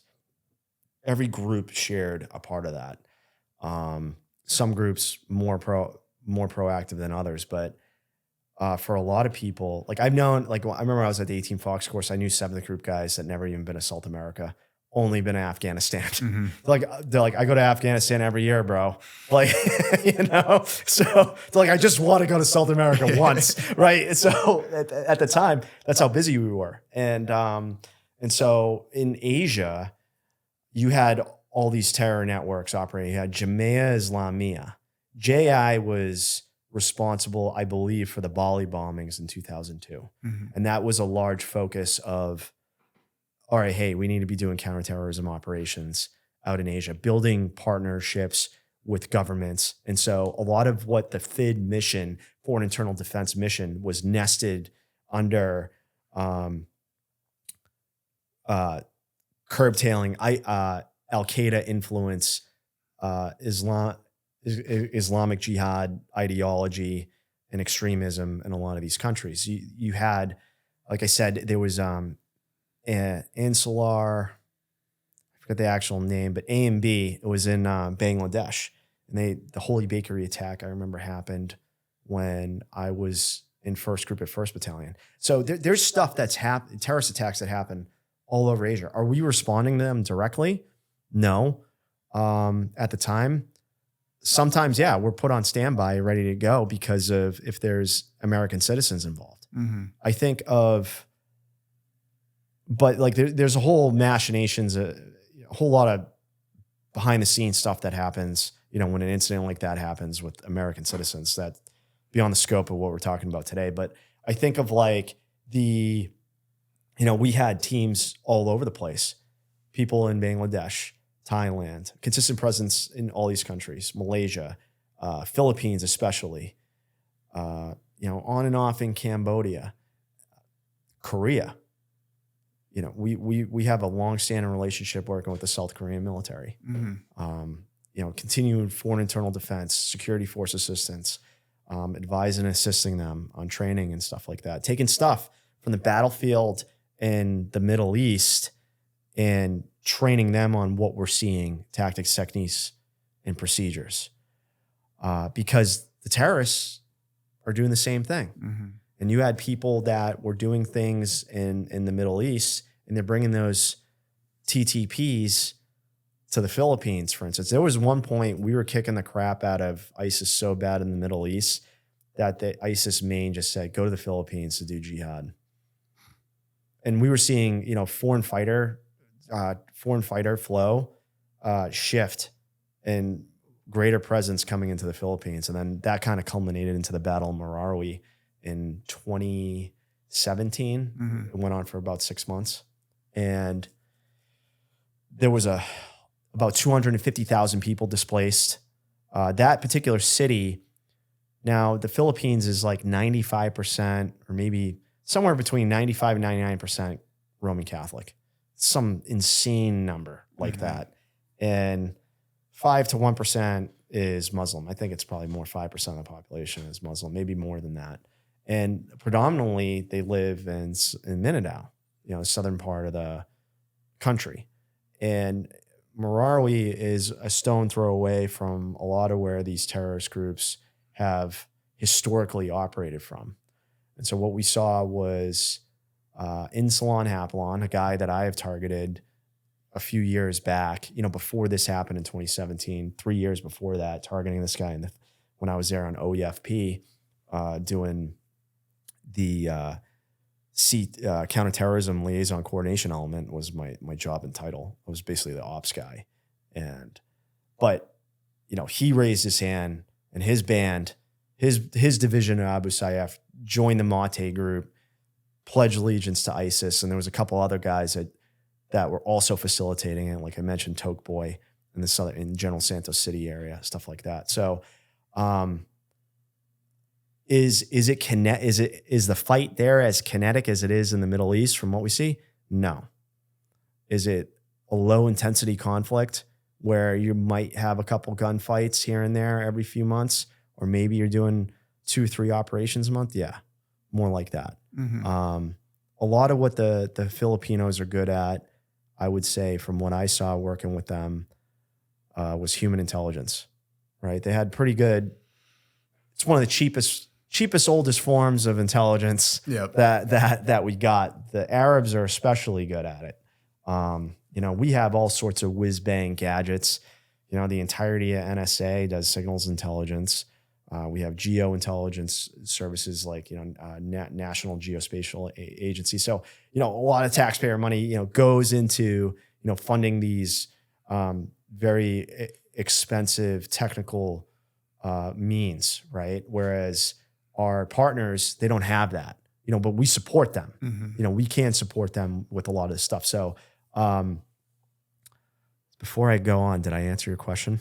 Yeah. But yeah, those are the type of things that are going on behind the scenes. I mean, I can only speak towards Asia, but I had friends that were going to Africa, right? And Al Shabaab, you had all these groups operating there. I know that the reality is with terrorism and with extremism, it exists in pockets of insecurity.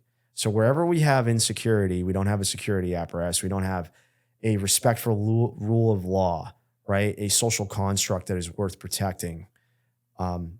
It gives root to this, right? And you have people that, thugs with guns, for the most part, leading insurgencies, a variety of different forms of unconventional warfare that they operate on in these areas with weak security. And so that's what gives root to a lot of these things. Now in the southern Philippines, it's difficult for, socially and culturally, because you have a military that people are coming from the mainland up in Luzon and they're serving down in Mindanao.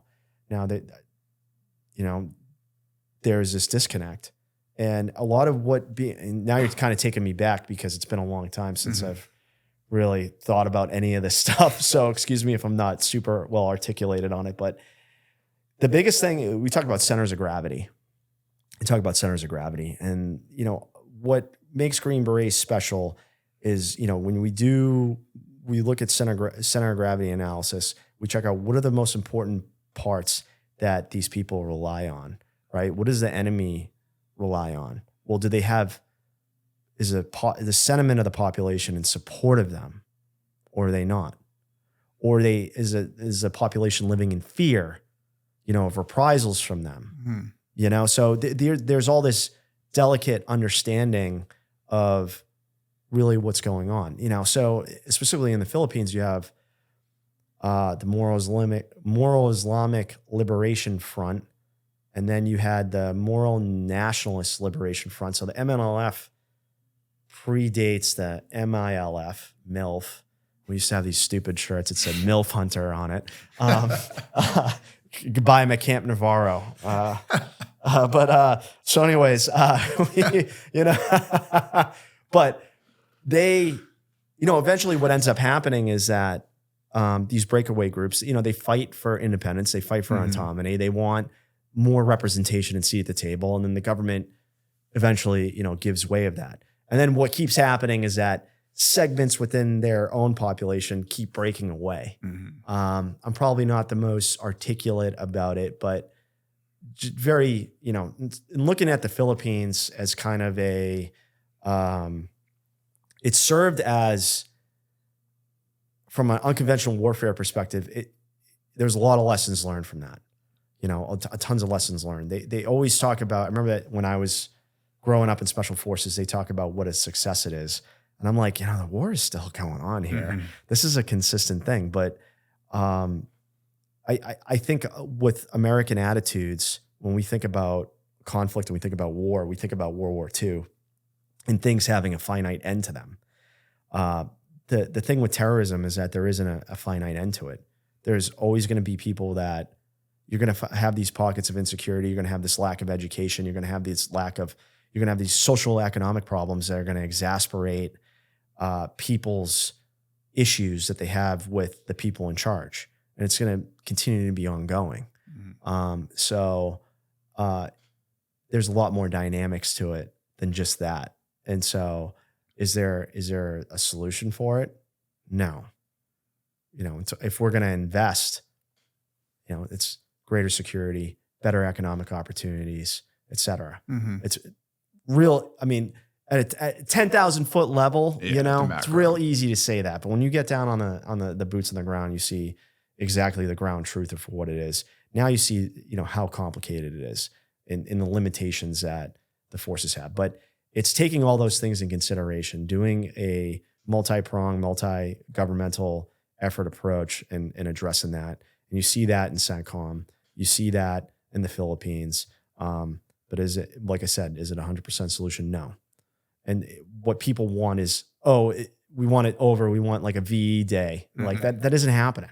You know, we're not working with people that respect rule of law or really understand Western law. So, and then there's also a case, you know, people say is that, well, aren't we just projecting our values onto everybody else? Yeah. Do they work? Yes, they do. Yep. Maybe a version of what we do is what you should do, you know? And so, yeah, like obviously haven't thought about these thoughts in a long time. So, but generally, you know, these are kind of things that you think about strategically when you go into these locations. How does what I'm doing affect all that all the way up to the top, right? To add in with that though, how do you think it compares to operations ran in the Middle East? The cultures are vastly different. You know, when you compare South America, Middle East, East Asia, Africa, it's all vastly different. So there's obviously certain lessons you guys can take and, you know, work direct in all regions, but I'm sure each region kind of has its own game plan, for lack of a better word. So what were some of those key dynamics and how do you think they differ from Operation Middle East, Africa, wherever it might be? I think probably, I mean, for me, I can't really speak so strategically. Mhm. You know, most of the time I'm an operator on the ground. But I think when you're working bilaterally with somebody, you have to understand what's in it for them, you know, the with them. What are their goals and end states, right? How does that match your goals and end states? I think of really articulate, you know, figuring that out, getting the ground truth, you know, talking to them, seeing what their limitations are. Each group is different. Each group is different. Each country is different. You know, everybody, I mean, military tactical operations, we're all speaking the same language in terms of that. I like to say a joke, you know, when my buddy was getting ready to go to Iraq and I was like, oh, you learning any Arabic? And he's like, everybody speaks 556, man. And I'm like, holy shit, dude. You know, but having cultural know-how, right? Like I'll take this for example. I can only speak to my experience. Mhm. So I can't really speak so much to the Middle East because when I was over in the Middle East, I was doing unilateral operations, right? So, yeah, I had an understanding of the culture, you know, kind of like what makes people tick, you know, differently over there, what things that are important to them, but they're not all that different from us. People aren't really that much different, Mhm. you know? But what we like to listen to for music, what we eat for food is very different. So I'll take this. So back to the example of Philippines is when I was getting ready to convince the host nation to go after this guy, the intelligence that we received was that this ISIS dude, his third wife was about to have her firstborn boy. And so that's like kind of a big deal. Mhm. Not understanding all the cultural aspects with that, but it was expected that he was going to come back and see the baby. And so the Philippines being such a devout Catholic country, and I kind of took advantage of their beliefs a little bit. And classic me just getting people riled up around a mission is I said, I remember I was talking to all of them and I was like, and you think that we're going to let this evil touch this innocent baby boy? Nuh-uh. Not today. He touches him, he's going to extend his evil to the baby, right? And they were like, yeah, right? And they were all like, we got to kill this guy. We got to save that baby from fate, right? And so, you know, understanding cultural nuances like that and reframing it and shaping it to your audience to serve the mission is super important. So I can speak to that, you know, that one example I can think of off the top of my head. That's also very funny. But even just like, you know, my time of working in Iraq, you know, as a spy, you know, sources that I ran. Same issues we all have, and same cares and motivations that an average person would have, you know? And so each person has a why. And probably the key things that you learn at spy school is when you go and you meet somebody, you need to determine what their why is. And a lot of people forget to ask why.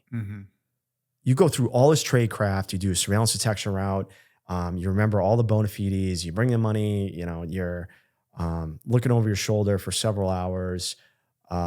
You're like, am I clean? Am I not clean? I don't know. I didn't see anybody, right? And there's that last minute, like, I don't know. And then you're like, oh, here I am. I'm on the X. We're about to do the deed, right? You get so wrapped up in the stress of the job that, all right, you get the intel, but you never really ask, like, you know, the person's why.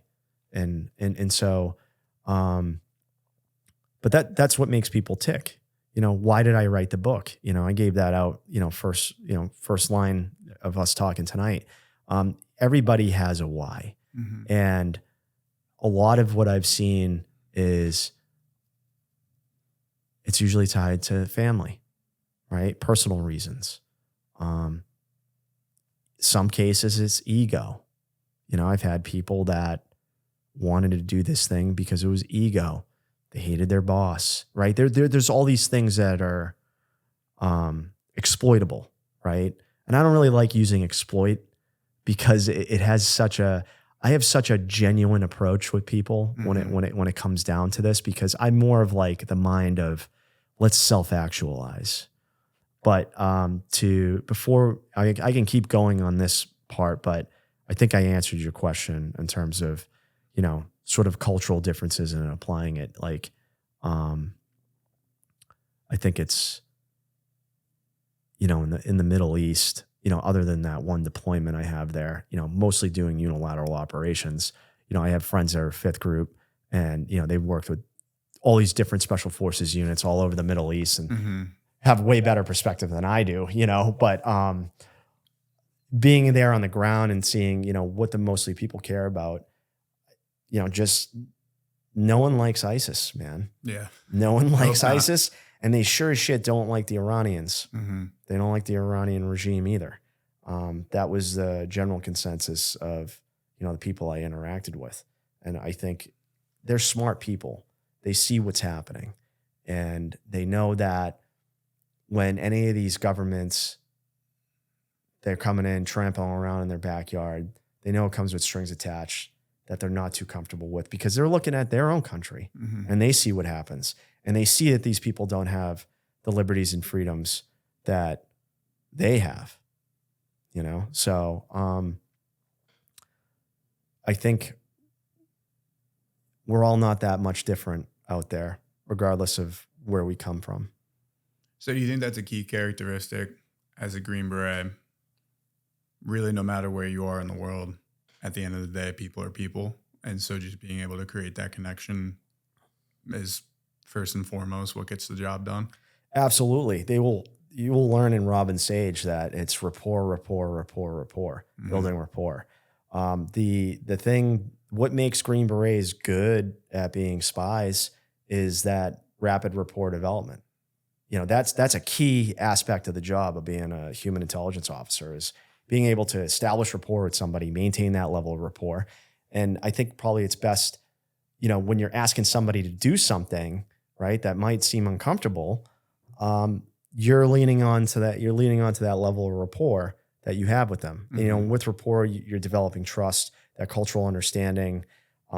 So it's more easily said than done. Yeah, there's nuances, there are cultural nuances, you know, to different areas of the world.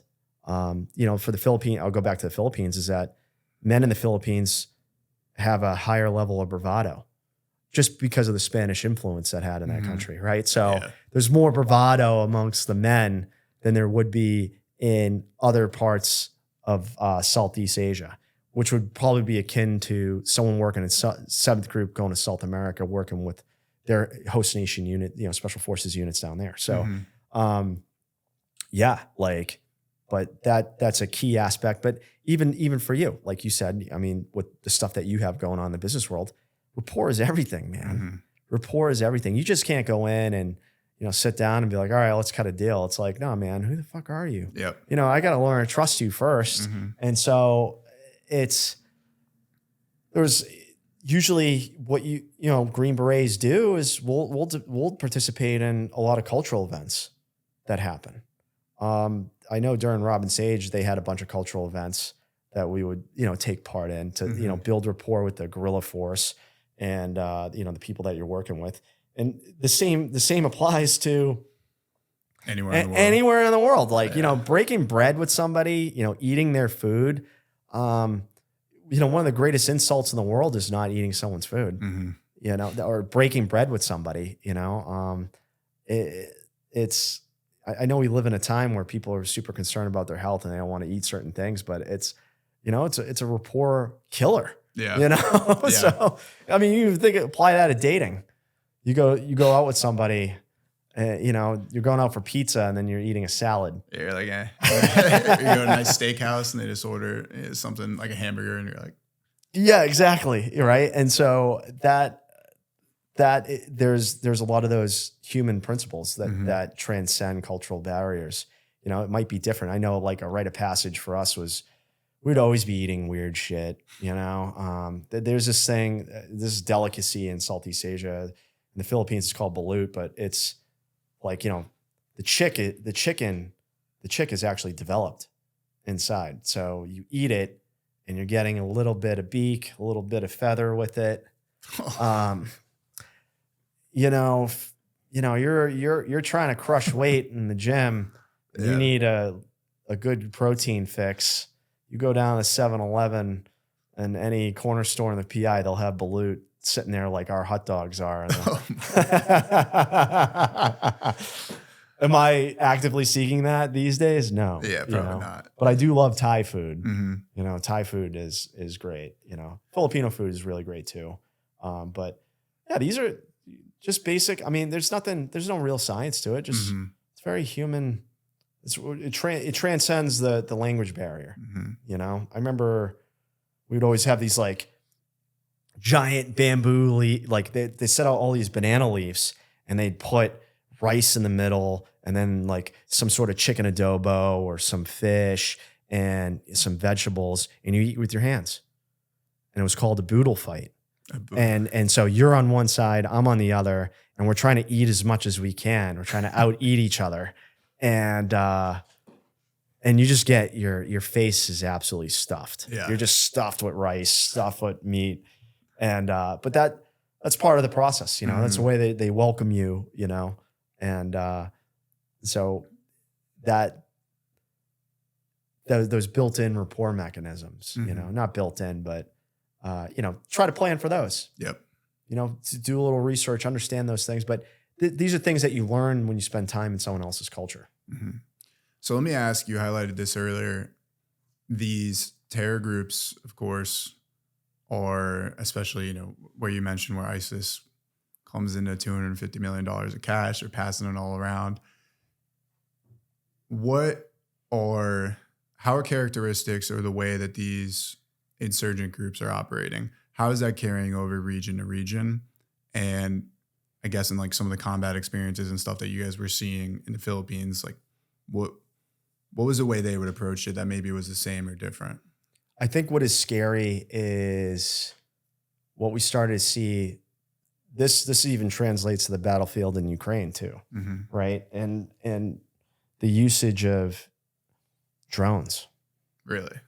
Yeah. So when drones were becoming a thing, right? You could see, I swear to God, like every guy in the ODA, when we start, you know, these little RC drones starting to become a thing, we're like, hey, we could probably strap a grenade on that. Right? That was like, well, you know, if a bunch of dudes in a team room are thinking of it, so are probably a bunch of terrorists too. Yeah. Like it's not that far off, right? And so, you know, suicide drones, suicide UAVs, they were starting to employ that. And what is dangerous about that is such a cheap method to deal some serious damage, put fear into people. You can do all sorts of things with that. Area denial, ambushes, attacks in the middle of the night. They don't have, you know, these terrorist groups, thank God, don't have access to fighter jets, or the ability to, you know, put smart, you know, guided bombs, munitions on target like we can, but they can do a cheap version of that. You know, they can do it with a UAV. So it's really scary to kind of watch that technology. And then you're getting it into these hands, and it requires a complete adjustment in your security posture, requires money, which we have. Money's the cheapest thing we got. Yep. Money's the cheapest thing we got. And, you know, causing us to address, you know, looking for, you know, how do we early warning detection system? How do we defeat this? You know, and so now it's something that we have to train on. I remember very early on in infantry training, it was all about IEDs. You know, looking for C-wire, looking for pressure plates, looking for, you know, all these things that we would run into down range, and they're running us through lanes and trying to identify and call out what we would think would be IEDs. And so, you know, fast forward 15, 16 years later, now we got a new form of terror on the field. We have these, high speed drones carrying a payload that can take you out and go anywhere too. See them go in like little tunnels and everything too. Yeah, the stuff like I think like even we use it to our advantage. I know that like if I went to an ODA right now, I'd be a fucking relic because of how much technology has gone to the team. I'm sure someone's duty on the team is to operate a little drone thing now, right? And they actually have kits for that. And now what's kind of cool from a direct action standpoint doing CQB is you could send these little things in the room before you even go in there. Right. So now a snapshot in the room. If someone's in there, someone's not. All right, there's furniture. So it's slowing things, it slows things down, I think, but we're able to operate more safely. Whereas it's not like some of the guys I know that I grew up with in special forces that were in Iraq in 2007 in the SIF company, and they're just like kicking in doors, throwing Iraqi, running with a bunch of Iraqis in the stack, and all you see is like flashbangs, screaming, and dumping magazines into bad guys. So it's speed and surprise. We're your best friends then. So now it's how do we adjust to those TTPs? So when you guys were in the Philippines as well too, were you going after these individuals in the sense of like, was there often times where there was ambushes or anything similar to that? Or was it mostly you're tracking where some of this individual leadership would be if you guys were rolling up, might be a quick gunfight or two, but they're going to try to escape and get out. And that's kind of the cat and mouse game that was played. Definitely cat and mouse game, definitely the latter half of that, because they knew if they killed one of us, we would smash them with a goddamn hammer. And they would try not to target us, for the most part, because then they knew we would probably get carte blanche to kind of go after them. But, we did lose guys in the Philippines in the earlier days, 2 IEDs, 2 complex ambushes, stuff like that. Probably the one mass cal incident that I was involved in over there was, we had a security. So my dudes were out. We were operating in a talk, just like about 1 kilometer south of the objective. We were going after these kidnap victims that were the Abu Sayyaf group on Holo Island was holding on to. These poor guys were on their yacht going bird watching in the archipelago there. Obviously didn't do their homework, so it's like it's the equivalent of hanging off the Somali coast, like for a fishing trip. For a fishing trip. I hear there's great fishing out here. Anyways, so before they forward deployed, I was waiting. We ended up losing 15 guys to a friendly fire incident. It was either 120s or 105s. I forget. I was on another podcast. I think I said 120s, but I thought about it after. I think it was 105 round that actually hit, and 10 dudes wounded in action, 5 KIA immediately. If I was there, I probably would have been dead. Luckily, Air didn't fuck me on that trip. Air actually helped me out. So me and the 18 Delta, we eventually got over there. And then we were dealing with mass casualty events of complex ambushes and stuff like that. We had about 5 or 6 dudes all shot up, and trying to think what it was, but I think they clacked off an IED and then opened up with machine guns, like an M60, like so old school Vietnam era stuff. They fight, in the Middle East, you see AKs, pretty common, FN, style manufactured weapons and stuff like that. And then over in the Philippines, you got like Vietnam era style gear that they're fighting us with, which is interesting. And so That, it's there's something we say, if it's your time, it's your time. You don't really think about it. But a lot of it is luck, though. But nothing, those incidences and stuff like that. And then, most of the experiences, we show up, I show up with them, do the raid. I'm at the LCC, last cover and conceal position with the commander, running ISR overhead. I'm looking at a Rover 5, right? Rover 5 is like basically, I don't even know if they even have these things anymore, but back then I was like, this is the coolest fucking thing in the world, right? And I'm looking at what the bird sees, right? So I have the feed from the bird, right? And I'm looking for squirt. And meanwhile, you got people manning the aircraft telling me there's squirters. Squirters are, when people run off the objective, right? And I'm informing the commander, right? And, there's shots going off and he's screaming into, his radio is barking. And I'm just like, hey man, you got some, is like, anyone shot? He's like, no, right? And it's just like, blah, blah, blah. I'm like, squirters, you got squirters on the left. Tell left side security, like they need to bound up or whatever, right? Like, so it's stuff like that. Yeah, a bit of a chess match. Yeah, and it's not, super sexy, kicking indoors like a lot of my predecessors have done. I've got a lot of friends that have done that. But did I try to do it? Oh, of course I did. My sergeant major knew I was fucking crazy. So he knew.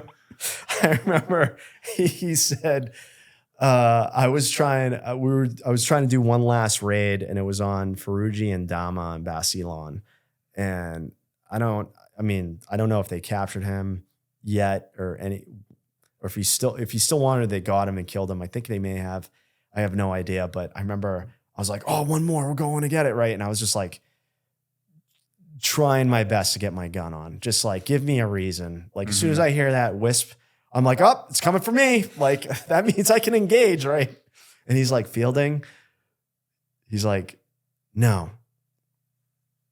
I know guys like you. If you hang around special forces long enough, it will give you plenty of chances to die for your country. Right? So I'm like, all right. And he was like, he always had me on a tight leash.